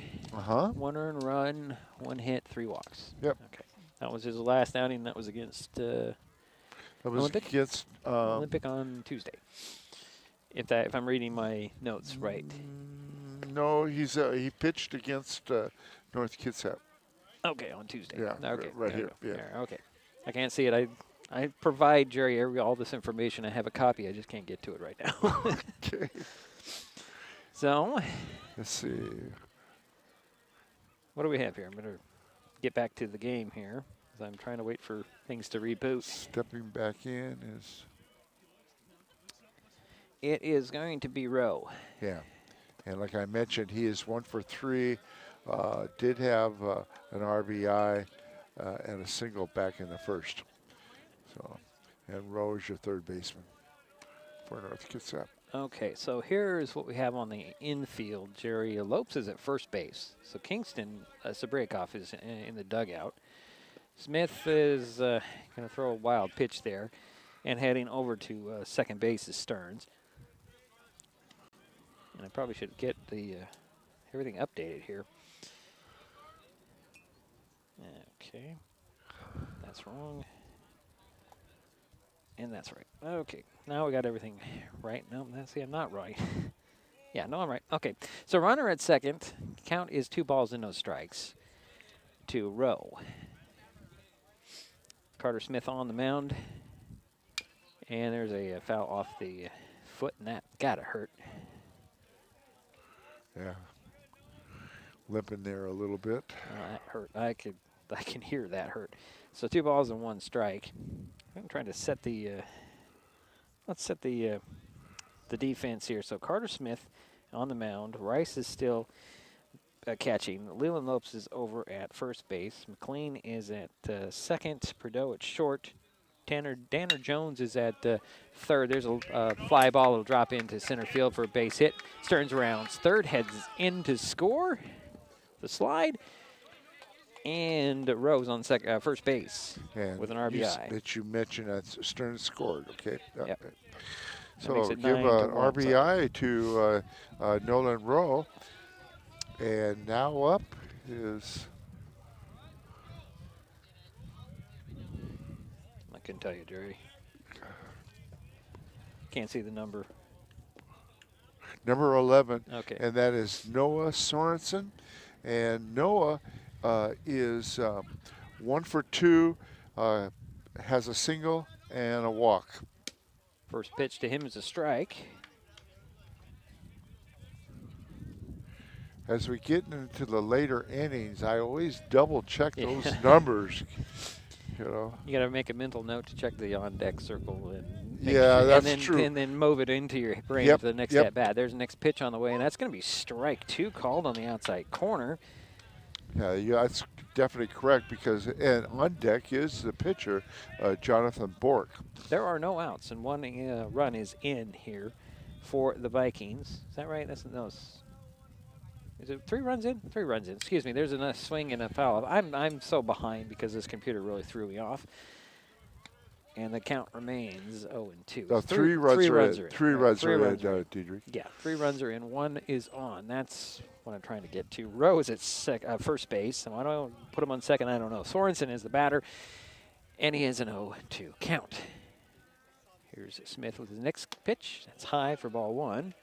1 ball, 2 strikes. 9-1 is our score, top of the 5th inning. Never did finish the lineup here, but defensively for North Mason. Here's the pitch on the way, a fly ball. That's going to be over everybody's head and out of play. So the count remains 1-2. The outfield is Broughton, Atencio, and Kelly from left to right for the Bulldogs in there.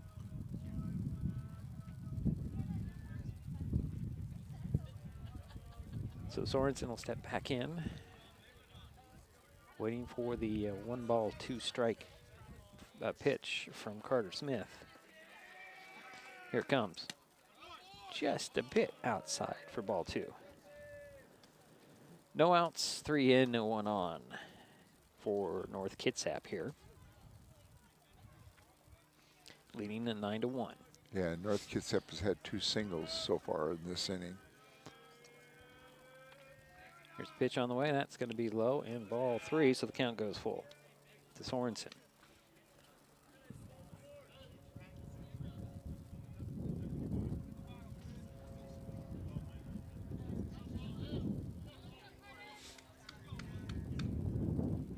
There's the 3-2 pitch.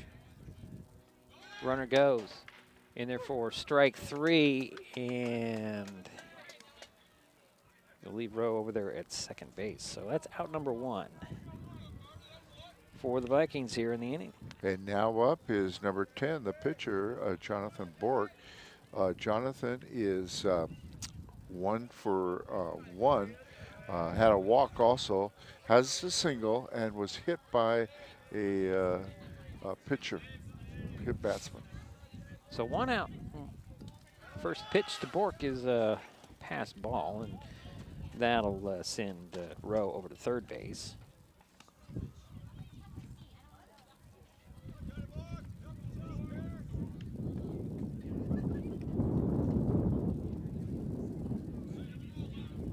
So runner at third, 1 out, and a 1 ball, no strike count to Bork. Here's pitch on the way. That's a fly ball. That's going to drop into left field for the base hit, and another run will come in to score as a Rowe will tap home. And give Bork an RBI. Makes it 10-1. And now up is Aaron Groch, the first baseman. He is 2 for 2, has 2 singles and a walk.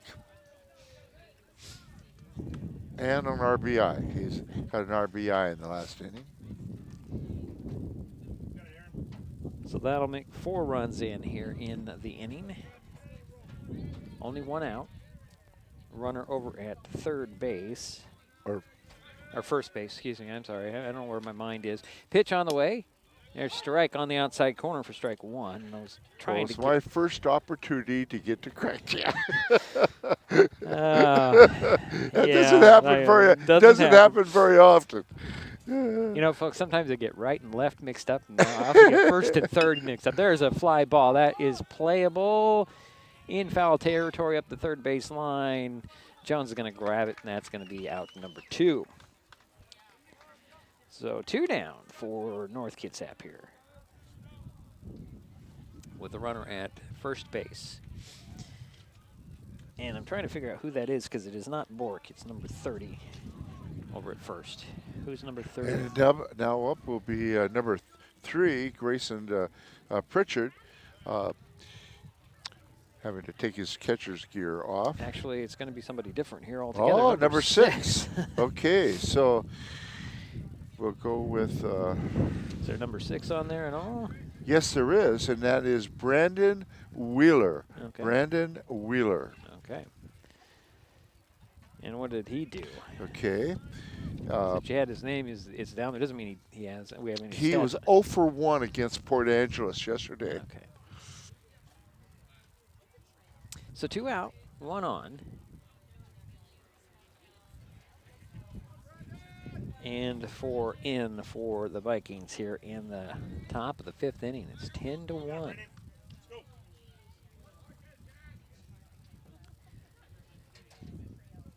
And Wheeler takes the strike on the outside corner for strike 1.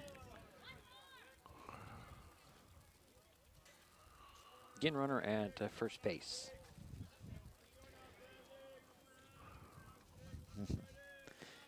Next pitch on the way. Ground ball chopper. Smith will grab it, throw to first for the out there, and that will end the inning, but the damage was done. North Kitsap leads 10-1. We'll head to the bottom of the 5th. This is Mason Web TV, powered by HCC, and I can't do anything right now because the ads. You yeah, can't because my computer is not charged up. Hoping it'll be, well, you know, I do have other things to talk about here. So let's go to every Friday. MasonWebTV.com provides helpful driving tips with The Wise Drive, a weekly column by Doug Dahl, a communications lead for the Washington Traffic Safety Commission and a self-confessed traffic safety nerd. The Wise Drive is like Dear Abby, but for driving. The column is primarily driven by reader questions, but also covers current traffic safety issues. The Wise Drive appears in numerous newspapers in Washington State and is posted to MasonWebTV.com every Friday. And you know what? I just realized I did not post his... I know. I was looking. I forgot to look in the Olympian on Monday. No, I'm talking about the one for tomorrow. I got it. Oh, and for I tomorrow. forgot to get it ready for posting. I'll have to look at that tomorrow. It is about school zones and flashing lights. Boy, I tell you, that is one that needs, a lot of people do not understand the school zone laws.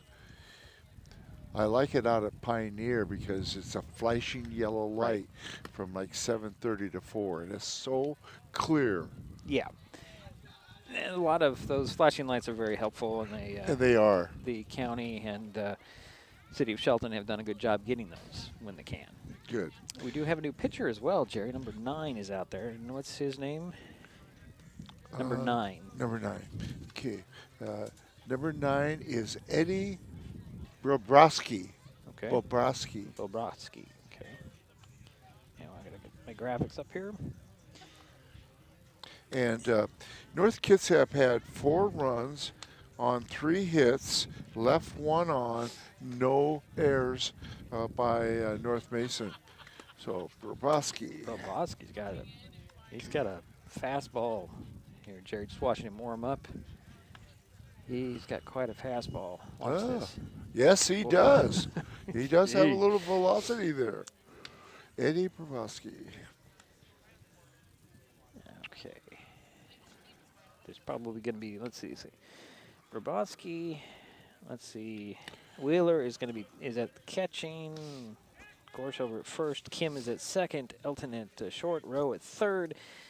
Pacini's out there in left field. Gillespie in center. Stearns in right. Just to inform everybody who's where here. And leading things off for the Bulldogs is Dylan Perdue. Is that right? Yes, that is correct. Dylan Perdue. And he had a single and has scored the lone run for North Mason, as had a steal also. So he is 1 for 1 in the ball game. Takes strike one. As we hit the bottom of the fifth, and I'm too busy reading things that I forgot to update the one thing about the bottom of the fifth. Here's the 0-1. Check swing, strike two called. Boy, the dugout really likes these pitches. He's throwing in the mid-80s. Okay, I'll see what the. Yeah, see if I'm right. It doesn't say. It's not saying. It does not say on that one. We'll still try to give you the next one. Okay. It's the 0-3 from Brabotsky. Another fastball that just missed outside ball one. Let's see what this one clocked in at if it comes up. Yeah, he's definitely throwing in the 80s. It's not coming up. Swing and a miss on the next one. That's out number one. So one down for the 82. 82, 82. okay. I was surprised. I thought it would have been a little higher than that. Now up is Leland Lopes, and Leland's now playing first base, and he flew out to the center fielder back in the third. So Leland's got to play three positions tonight. Ooh, swing and a miss on the first one. Another fastball in there for a strike. See if I can get a number on that one. That'll look a little faster.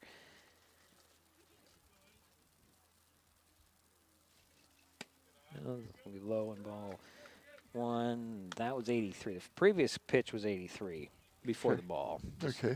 That's how delayed this thing is, but gives us an idea. And there's a fly ball. That's going to go out of play up on the berm. I will be interested to see what Matt Carlton is throwing when we get a chance to. Well, I don't know if they have that feature enacted on their game changer. Oh. There's extra equipment that you have to buy to get these things. Okay. So there's the 1-2, and Lopes reached for that one and knocked it into the bullpen up the first baseline. If I remember right, Matt's throwing in the middle 80s. Right, something like that. So there's a 1 ball and 2 strikes to Lopes, 1 out, nobody on. Here's the pitch on the way, another fastball inside, and that got him in the lower arm, so Lopes will head to first base. And now up is number 7, Danner Jones. He's 0 for 1.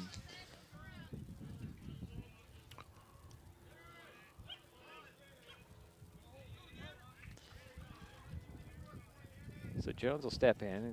It's like he's stepping back away from the plate a little bit. Pitch on the way in there for strike 1 on that fastball.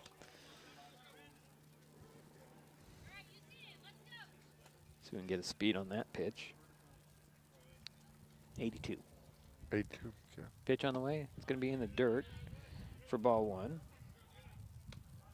So 1-1 to Jones. Can you imagine some of these major leaguers are throwing in the low hundreds? No. Can you imagine that? I can't imagine, no. No, I say no. Pitch on the way, a swing and a miss by Jones for strike 2. So 1 ball, 2 strikes, 1 out, 1 on for the Bulldogs here. Bottom of the 5th inning, 10-1 is the score. North Kitsap with the lead. North Mason at bat. Here's a 1-2. That one's a good stop. Oh boy, was it for ball 2. Wheeler, great job, and a good thing he has that padding on his chest too. That would have hurt. And gives Leland a steal there. Oh yeah, Lopes made it. I'm glad you noticed that, Jerry. I did not. Lopes is on second. There's a swing and a miss by Jones, and that's out number 2. And that's the second strikeout this inning for the pitcher. And let's see. This is Skyler. Yeah, Skyler McLean, the second baseman. And he is 1 for 2, has an RBI, had a single back in the 3rd. That first pitch was a ball, but came in really fast. See what that came in? 84. Next pitch. That's a strike down the middle of the plate for strike 1. So 1 ball, 1 strike. Let's see if they post that one as well. Here's the next pitch on the way. Another fastball. It's low for ball 2. Yeah, he's running around 84. Okay. Mid-80s. That's fast. Yeah, it is. That's fast. It's like There's a swing and a miss for strike 2. So 2-2 the count. 2 out, 1 on for the Bulldogs. Leland Lopes at second base. The score, North Kitsap 10, North Mason 1. Pitch on the way. Swing and a miss, and down goes. So he struck out the side. Yeah, 1, 2, 3. Well, they had the side. Oh, yeah. Yeah, they hit. Hit the Right. batter. And we head to the 6th inning of play. North Kitsap up 10-1. This is Mason Web TV, powered by HCC, and computers back. Just what everybody wants to hear. Neighbors help each other. It's how community works. And it's how we do business at Hood Canal Communications. We know you count on us for value-priced internet, TV, and phone service, backed by friendly local support. Your hard-earned dollars stay right here as we invest in our community, our people, and smart technology. Hood Canal Communications, keeping our community connected while being a good neighbor. An important safety reminder from Mason PUD 3. Please never touch a downed power line. If a power line falls on your vehicle, stay inside and call 911. Tell others to stay back, wait for emergency personnel.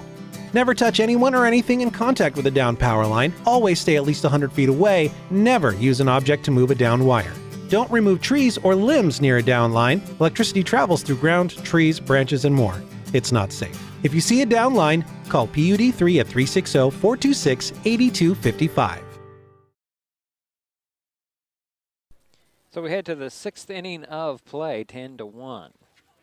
North Kitsap with the lead and coming to bat. And new pitcher out there for the Bulldogs is Kingston Sabrayakoff. I guess they needed that half inning for him to warm up, get loose. So, so Carter Smith pitched the inning.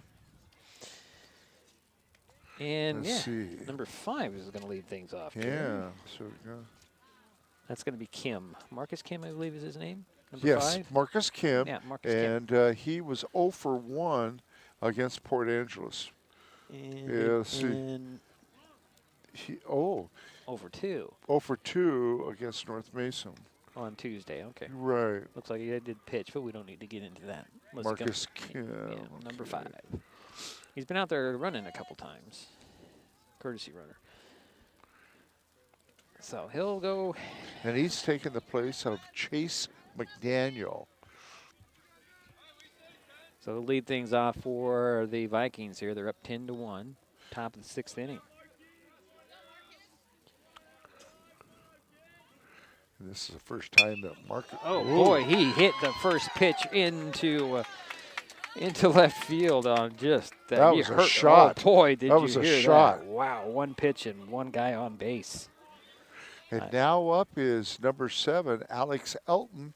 And Alex is 1 for 3, had a walk back in the 5th, scored a run, had a single in the 1st. Guess you could call that a bullet. There's another bullet that's up the third base line. That's fair. And here goes Kim for 3 and Elton for 2. And boy, oh boy, 2 pitches in, and there are 2 runners in scoring position for the Vikings. We'll give him a double there. Wow. And so two runners now in scoring position with Marcus Kim on 3rd and Alex Elton on 2nd. And now up is number 21. 20. Oh. New guy. New guy. This is Josh Maville, is what I have here. Yeah, Josh Maville. And he has not played, as far as we know, in the 2 previous games. Here's first pitch, high, ball 1.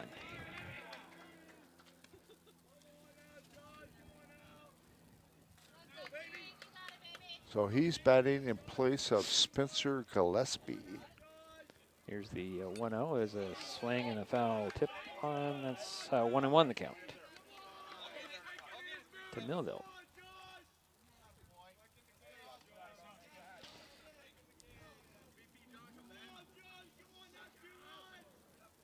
So there's a 1-1 to Myville. Fastball, strike 2 called. See what Kingston's throwing here if they post it on that pitch. Here's the 1-2. It's gonna be high for ball 2. Well, Kingston's getting there near 70 miles an hour, 69. Just to put a difference in these balls. So it's 2-2 to Myville, and he'll hit a fly ball to center field. That's going to drop in for a base hit. Here comes Kim around to score, and Elton right on his heels. There's 2 in. Wow.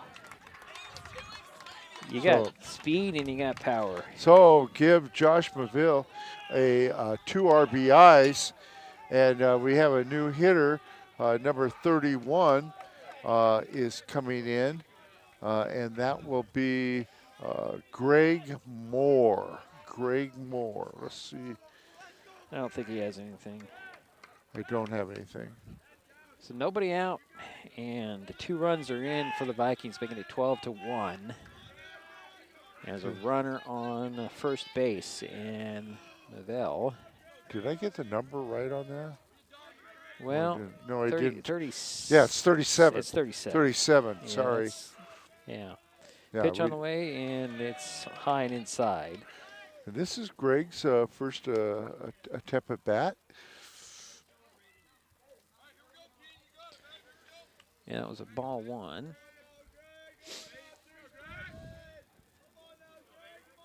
Here's the kick in the throw. Still a bit low for ball 2.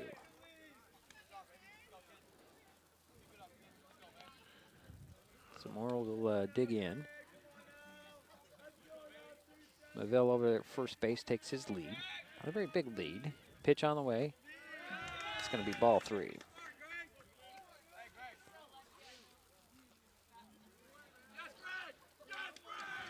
So Greg Morrill will step back in.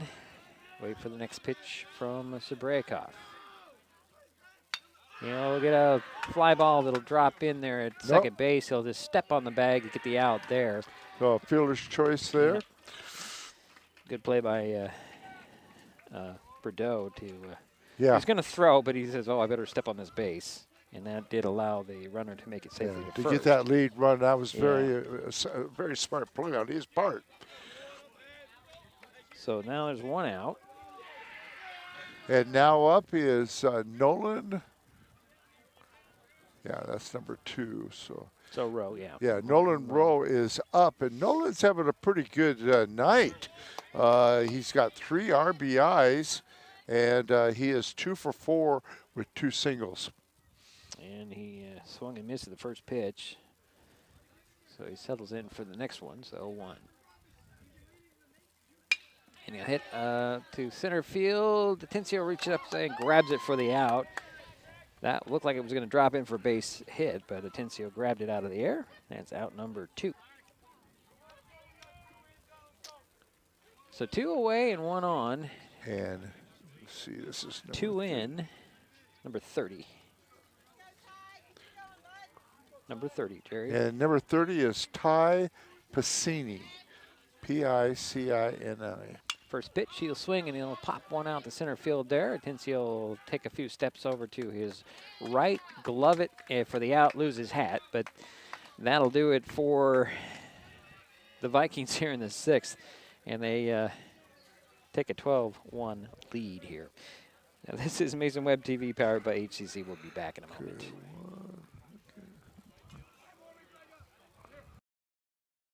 Hood Canal Communications keeps our community connected. We provide communication services that connect friends and family. We're connecting with our neighbors through support of local causes and events. Connecting our students and schools to a world of learning resources. And connecting you to the latest technology with local customer service. Learn more about our community connections, high-speed internet, and streaming TV options. Visit hcc.net today. We all depend on them for medical emergencies, to keep our highways safe, and to get back on the road. And emergency responders depend on us to watch for them, to slow down and move over. We do it for the people out there taking the risks while helping others, and the people who care about them, because most of us agree that we all share a responsibility for safety on our roads.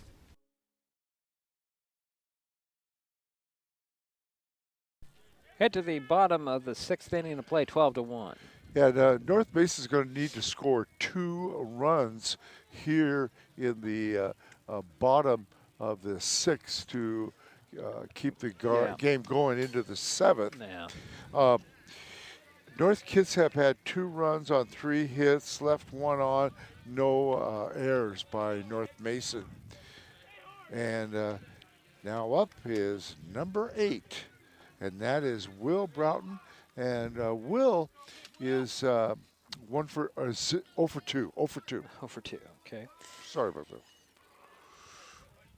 He waits for the first pitch from Mabruski, and it's going to be low, ball 1.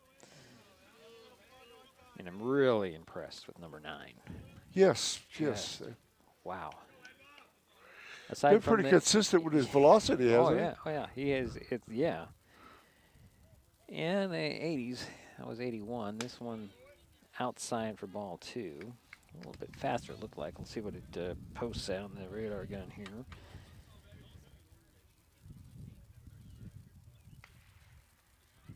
Here's the next pitch on the way. Swing and a foul tip for strike 1. 82. Yeah, he's consistent. I don't think he's gotten anything lower than 80. No. Here's the 2-1 to Broughton. Swing and a miss for strike 2. They're swinging late. 82 again. Boy, he is consistent. So here's the 2-2 to Broughton. Fastball again. That's a little bit low for ball 3. So 3 balls and 2 strikes.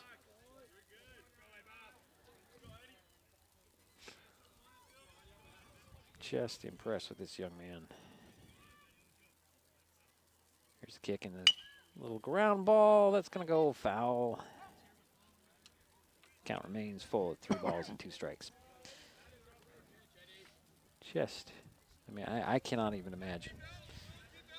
I worked with a young man several years ago who, when he played baseball, he said he faced a pitcher that was 99 miles an hour, and it was scary. I could not imagine. Not at all. Here's a pitch on the way. That's just going to be a little bit outside. There is a walk. So Broughton will head to first base. So 1 on.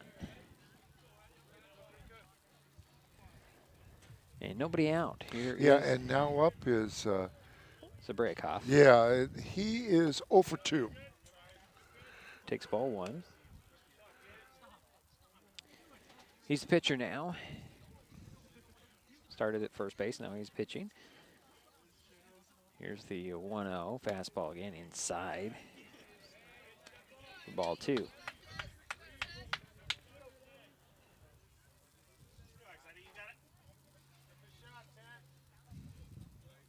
Here's the 2-0.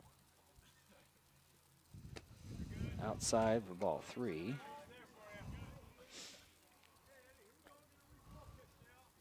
Just a bit outside. Keep thinking of the movie Bull Durham. So 3 balls and no strikes to Zabrakov. Runner at first base, that's William Broughton. Takes his lead there at first. Here's the pitch on the way. There's a strike down the middle of the plate for 3 balls and 1 strike.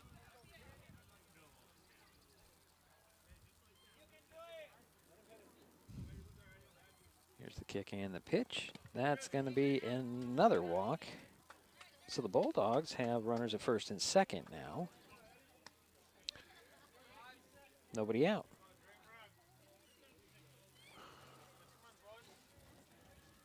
And now up is your center fielder, Caden Atencio, and Caden is 0 for 2. I enjoyed watching him play basketball. Atencio? Yeah, he did. I think he played. No, but he did. He? No. He did not. No, he was in the football team. McCormick did. Yeah, there's a ground ball chopper. It's going to be gloved there. Throw to third for the out on Broughton for 1 away. Good play there. Yeah. by, I believe it was Elton. I think I was thinking of McCormick. You are. So 1 away. The runners remain at first and second now. And now up is Boston Stanley, and he is 0 for 1. Got hit by a pitch in 2 innings ago. He'll smack the first pitch into the center field for a base hit. Here comes Sabrekov around third. He'll kind of come in to score. Atencio follows him, slides in under the throw, and 2 runs are in, making it to 12-3. There's your 2 runs, Jerry. Yeah, 2 RBIs by Boston Stanley, and he scored Broughton and Atencio. That's right. And Stanley's over there at second base with a double, and here is Rice coming to bat. Calvin Rice. Yeah, and he's 0 for 2, Calvin is. So and I look forward to seeing Calvin play in the next few years. He'll be having his debut tonight, varsity-wise. That's great for him. And Boston Stanley, nice job. 2 RBIs. He's on second base. So Rice will step in, wait for the pitch. It's a 12-3 ball game now. Pitch on the way, swing, and that one's fouled straight back for strike 1. So we will definitely be going into the 7th inning. Yep. See if this could be a fantastic finish like the last game they played. I don't know. Didn't come back from this far down. They were down 2 runs. There's a step off. And Bobrovsky will get Stanley back to second base. That look. Rice will step back in. So 2 in, 1 out, 1 on for the Bulldogs. Pitch on the way. That's going to be in the dirt. Stanley's going to do his dance back to second base. Nice stop by the catcher. Yeah. That's Wheeler. Doing a good job behind home plate with these balls coming at him at 80+ miles an hour. So 1-1 the count to Rice. There's a fastball right down the middle for strike 2. Let's see what that one is. Well, it'll be a minute. 83, I say. He says 83. It comes in at 82. Ah. Missed it by 1. There's a swing and a foul off. Straight back. Jerry didn't even react to that one. That came back so fast. So 1 ball and 2 strikes remains the count. It is a 12-3 score. Bottom of the 6th inning. North Mason trying to mount a comeback here. They've got 2 runs in so far. Boston Stanley on second base. Calvin Rice, the batter for the Bulldogs. Here's the pitch on the way. Nope, he's going to step off. Nope, that's a balk. So Stanley's going to hit the third. Bobrovsky knew that just as he did it. He knew it was happening. So Stanley's over at third base with 1 out. And Rice is... And that was a good example of what Matt Carlton from Shelton was trying to explain to us. Yeah. What a balk is. Well, but Bobrovsky knew it as soon as he did it. He knew it as soon as he did it. Here's a pitch. That one's a wild pitch. Gets over the head of the catcher. Stanley's going to come in, slide in, and score, making it... on the wild pitch? Yeah, on the wild pitch. It is a 12-4 now, and the bases are empty. And that's it. Okay. Yeah, I think we're going to probably look at a pitching change here. I don't know. Well, his control is a little off right now, but he's got the speed, and we'll see what happens here. 2-2 pitch. There's the strikeout, and that's out number 2 as Rice goes down looking. So 2 away, and 3 are in. And now up is number 4, the shortstop, Dylan Perdeau. And Dylan is 1 for 2, had a single back in the 3rd and a steal. A stolen base. So I'll step in and wait for the pitch from Bobrovsky. A little high for ball 1.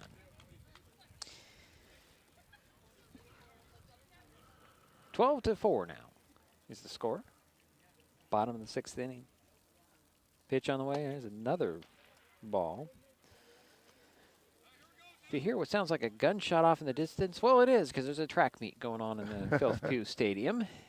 Heard it a couple of times. Must be doing the sprints right now. Pitch on the way and a fly ball. That's going to go out of play at the first base line. So 2 balls and 1 strike. Yeah, in a couple of weeks, we got the Shelton Invitational. I'm looking forward to that. Hey, you're working that one? I am. I'm going to be doing the discus. You're doing the discus this year. Okay. Yeah, girls and boys. And there's another ball. So 3 balls and 1 strike to Purdue. 2 out, nobody on. 3 in for the Bulldogs here in the inning. Here's the kick and the throw again. Just a bit low for the ball 4, so Purdue is going to hit over to first base. And now up, let's see, Leland Lopes is up. He's playing first base now, and he is 0 for 1, flew out to center field, and was hit by a pitch in 2 innings ago. He'll step in, wait for Robofsky, and he'll ground one foul at the third base line. I get the strategy here, Jerry. Just swing. I think that's just what it is. Just swing. Ball's coming in, just swing. Make contact. See what you can do. Well, they have been kind of 3 runs this inning. Yep. Here's the 0-1 to Lopes. Swing and a miss on that one. Strike 2. Oh, keeping them honest down there. Yep. Throw over to first. Purdue back safely. Let's see what the speed on that was, if it'll come up. 82. Sure looks a lot faster than that, but it's 82. I know. Pitch on the way. Ooh, that was high and inside. So 1-2 the count to Lopes. Again, Dylan Purdue over at first base takes his lead. 2 out. Pitch on the way. Fastball, ground ball. That's going to go foul at the first base line. The count remains 1 ball and 2 strikes. Like I say, just keep swinging. Yeah. As long as it's not coming at you, keep swinging, right?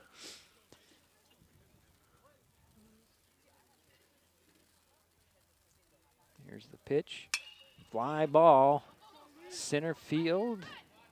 Coming in to get it on the run. What a catch out there by Gillespie. Wow. Actually, no, that was Piscini with the catch, and that'll end the inning. So the Bulldogs get 3, leave 1. It's now 12-4. We head to the 7th. This is Mason Web TV, powered by HCC. Life's just more fun with fast, reliable Wi-Fi. You can stream, share, game, try something new. But weak Wi-Fi spoils the fun. That's why you need managed Wi-Fi from Hood Canal Communications. The right equipment, professionally installed in all the right places, keeps your Wi-Fi powered party streaming strong. Call or visit Hood Canal online to upgrade your Wi-Fi today. Hi folks, Diedrich Allen with Mason Web TV powered by HCC, your source for live high school sports with play-by-play. Once again, Mason Web TV is broadcasting select games every week this school year. Football, basketball, baseball, softball. We bring you all the action, from the kickoff to the final whistle, from the tip-off to the final buzzer, from the first pitch to the last out. Watch how it happens on Mason Web TV powered by HCC. Business owners, you can get in on the action as well. Go online, email, call, or text right now to find out how.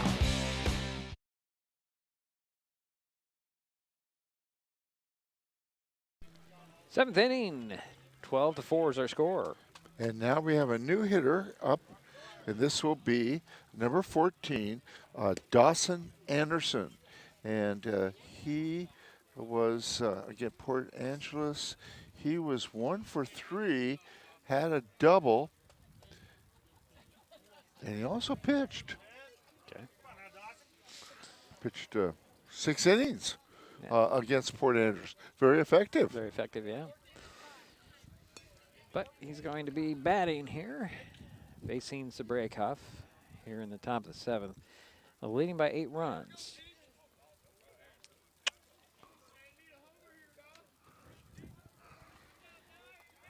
Leading things off for for Anderson. And he fouled the first pitch off.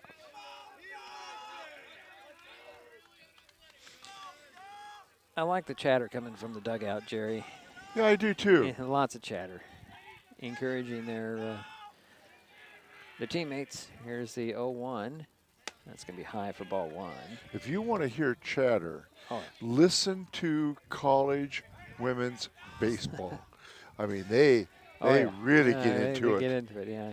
Here's the next pitch on the way, a ground ball. That's going to be into left field for a base hit. And Anderson's on first base, the leadoff single.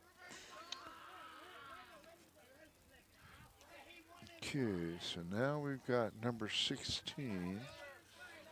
Is that even on the sheet, Jerry? I don't know. Yes, he is. Okay. It's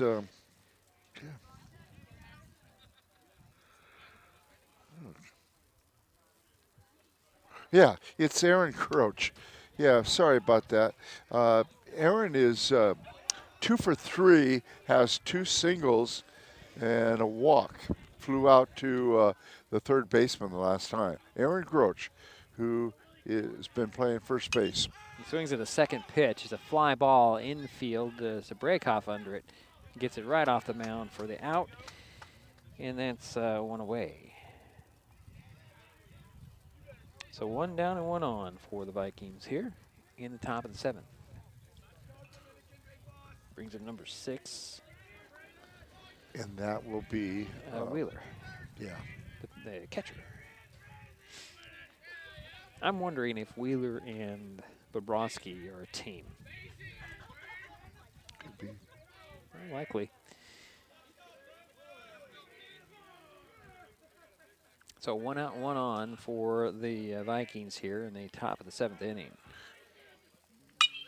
Smack in the center field. That's going to get up against the fence there. And the throw in. Everybody's safe from that double.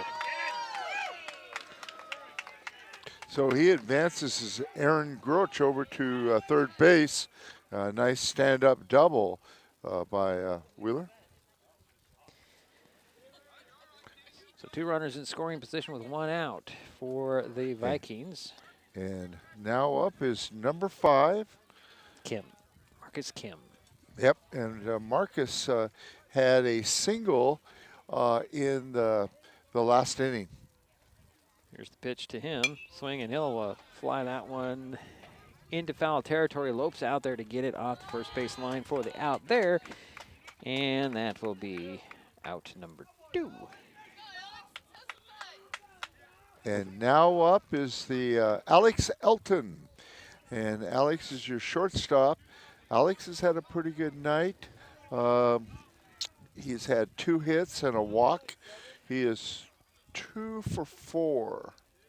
And he's a speedster on those base pads. Pitch on the way, he'll ground one right to third base. Oh, it's fair, but bobbled there, and then they'll tag the runner out, and that'll do it for the inning. Well, we hit. No run is no run scores. Thank you, home plate umpire. We head to the bottom of the frame. Still 12-4. This is Mason Web TV, powered by HCC. We'll be back in a moment. The living room. It's a great place to watch TV. Just like your backyard, break time at the office, or waiting for your ride. Now you can watch TV everywhere. Stream your favorite shows or live TV from many channels in your cable package on any computer, tablet, or smartphone. It's all included in Hood Canal Communications TV service for no extra cost. Sign up to watch TV everywhere today. Call or visit Hood Canal Communications online to learn more. I'm an ex-drug dealer, and I'll be your sub today.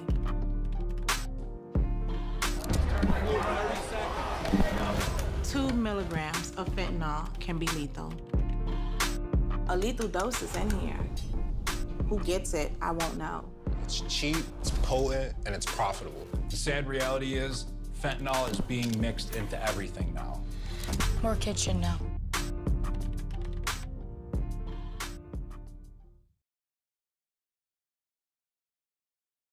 So some lineup changes for the Vikings here in the bottom of the 7th inning. We have a new pitcher, and that'll be Wheeler, who was catcher. Just Yeah, half inning to go. Catching now is going to be Rowe. Anderson is at first. Kim is at second. Elton at short. Third base has not been filled in yet. Oh, there it is. It is Gillespie. Millville in left field. Center field, Piscini. And Moore's in right. So you got all that, Jerry, or were you not even paying attention? Well, It doesn't matter. I'm just adding up all the hits right now. I understand that. I'm just, want to make sure I got this correct. I hope everybody else understood what I was saying. And leading things off for the Bulldogs here is Danner Jones. Okay. As soon as Wheeler's done with his warm-ups here. This is a really, I mean, these Vikings play just about everywhere. Obviously can play anything. And Danner Jones is 0 for 2 so far in the game and has been playing third base. So they got a lot of runs to make up here. Need a lot of base runners out there to force an extra innings game. Is that right? I don't think that's right, Jerry.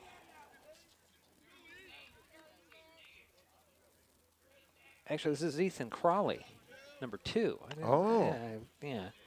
Instead of Danner? Yeah, so it's Ethan Crowley. A little hitch in that throw from Wheeler. Takes strike 1, however. Crowley. Okay. Crowley's the batter.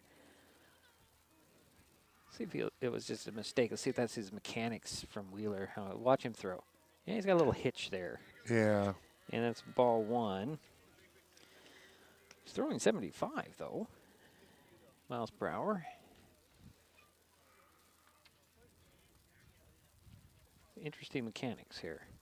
See if he does it again. Yeah. He does. A little chopper that's going to get back to Wheeler. He'll glove it and throw it over to first. Anderson will get the out there. That's 1 away for the Bulldogs. Having never pitched, I have no idea. So it's just interesting. Yeah, he's not coming all the way through quickly enough. And here's Skylar McLean with 1 out.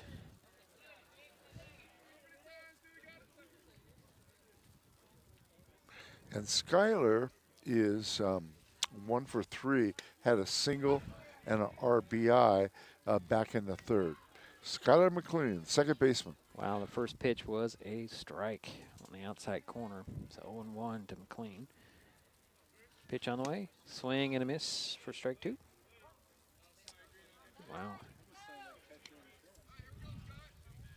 So 0-2. Looks like William Broughton on the deck to follow McLean, who is behind in the count, 0-2. Here's the pitch. That one's in the dirt for ball 1. So 1 ball, 2 strikes. 1 out, nobody on. Bottom of the 7th inning. 12-4 score. Here's the pitch on the way. Another ball. So 2-2.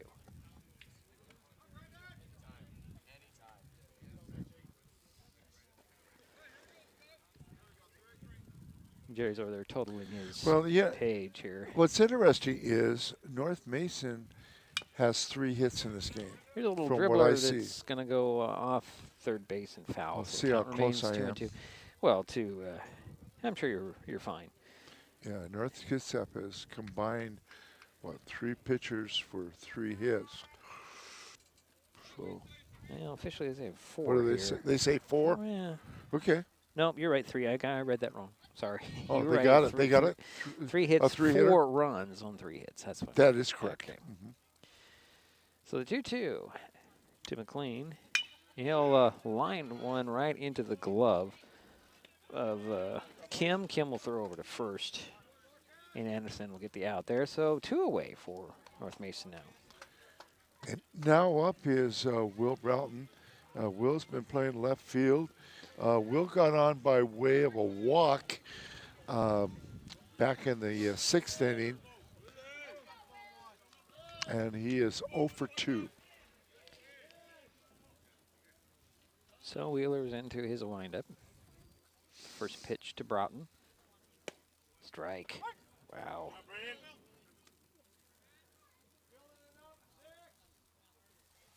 Unconventional way of throwing. There's a swing, and that one's fouled off the catcher.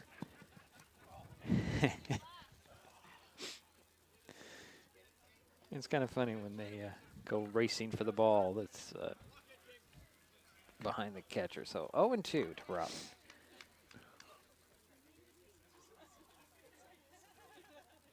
That one's fouled off. It's a game. It's a game here. They're having a little bit of fun seeing who can get that ball first. Well, Sabrekov doesn't look like he's too happy about it. Huh? Sabrekov doesn't look like he's too happy about it. He says, "It's in my area. I'm going to get it." Here's the next pitch on the way. A swing and a miss, and that will do it for the Bulldogs, as that's out number 3. So that is your final score, 12-4. Take a timeout and be right back. Yeah, I've got it. Jerry will have the totals for you.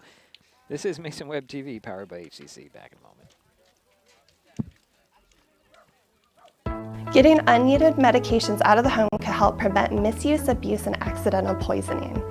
The Drug Take Back program provides consumers with a safe means for disposing of unused, unneeded, and expired prescriptions and over-the-counter drugs. Mason County has 10 prescription drug take-back boxes at various pharmacies and tribal locations. For more information, go to medtakebackwashington.org.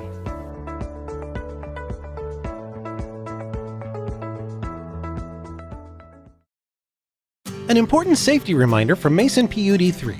Please never touch a downed power line. If a power line falls on your vehicle, stay inside and call 911. Tell others to stay back, wait for emergency personnel. Never touch anyone or anything in contact with a downed power line. Always stay at least 100 feet away. Never use an object to move a downed wire.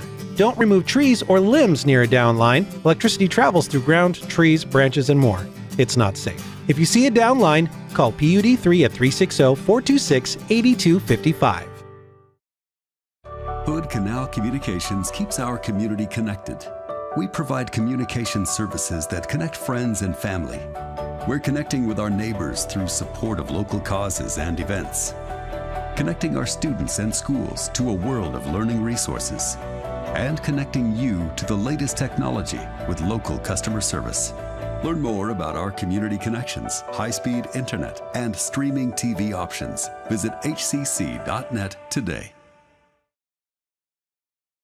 Hi folks, Diedrich Allen with Mason Web TV, powered by HCC, your source for live high school sports with play-by-play. Once again, Mason Web TV is broadcasting select games every week this school year. Football, basketball, baseball, softball. We bring you all the action, from the kickoff to the final whistle, from the tip-off to the final buzzer, from the first pitch to the last out. Watch how it happens on Mason Web TV, powered by HCC. Business owners, you can get in on the action as well. Go online, email, call, or text right now to find out how. Well, it's a final here in Belfair. The North Kitsap Vikings knock off the North Mason Bulldogs 12-4. Jerry, you got some totals for us? I sure do. North Kitsap had 12 runs on 15 hits, 13 of those being singles and 2 doubles, and they had no errors. That's an interesting, no errors. Now, Alex Eaton had a single and a double. Spencer Gillespie had a single and triple. Tate Stearns had 2 singles. Nolan Rowe had 2 singles. Noah Sorensen had 2 singles. The pitcher, starting pitcher, Jonathan Bork had 2 singles. Aaron Groch had 2 singles. Grayson Pritchard had a single and a double. Chase McDaniel had a single, and Dawson Anderson had a single. So, hopefully, run down some RBIs for you here. Rowe had 2 RBIs. Okay. Maville had 2 RBIs. What else we got? Oh yes, Groch had 2 RBIs. Pritchard had 3 RBIs. Oh yeah, 3 runs batted in. So that's pretty impressive right there. And several others with a single RBI. So good. It's been a pretty impressive team. Yeah. What do you got on North Mason? Okay, on North Mason, I have 4 runs on 3 hits, 2 errors, or 3. 4 runs, 3 hits, 3 errors officially. Yeah. Yeah, So. it was 3 errors. I don't think so, but that's me.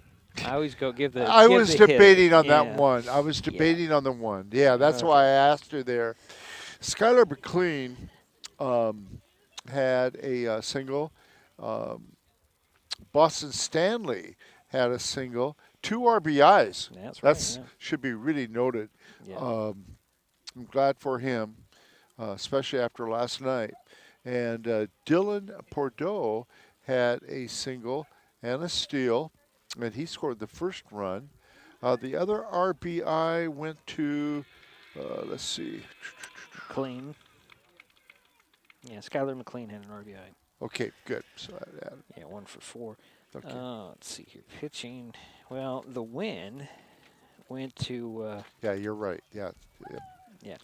Bork picked up the win for the Vikings. Let's see who they gave the loss to. They gave Lopes the loss, unfortunately.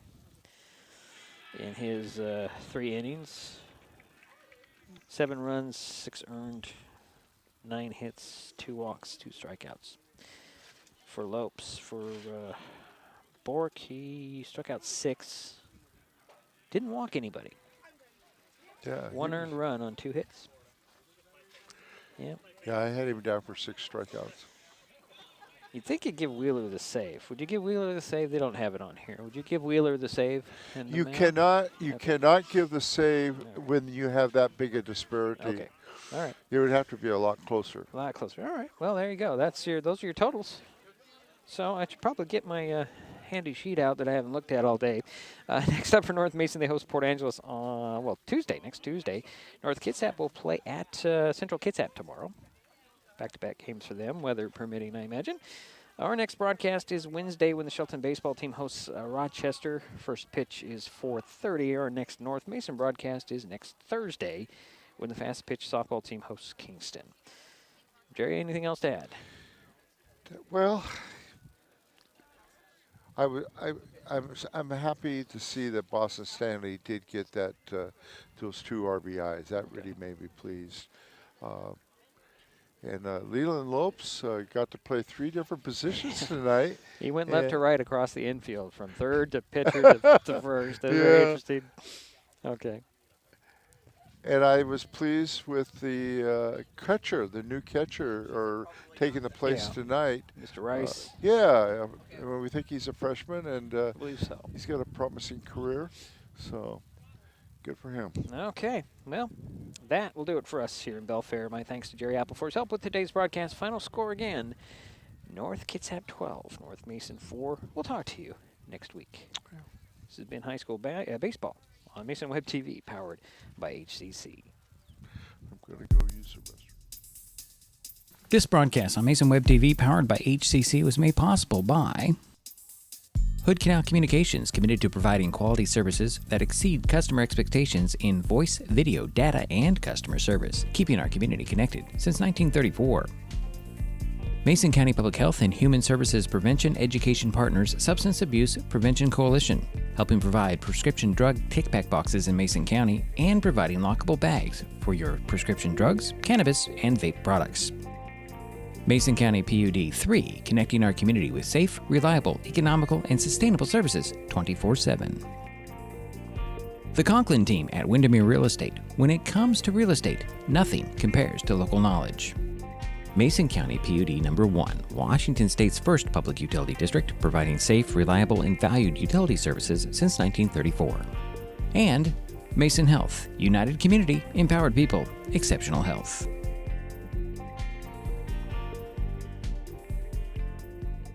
Thanks for watching Mason Web TV, powered by HCC.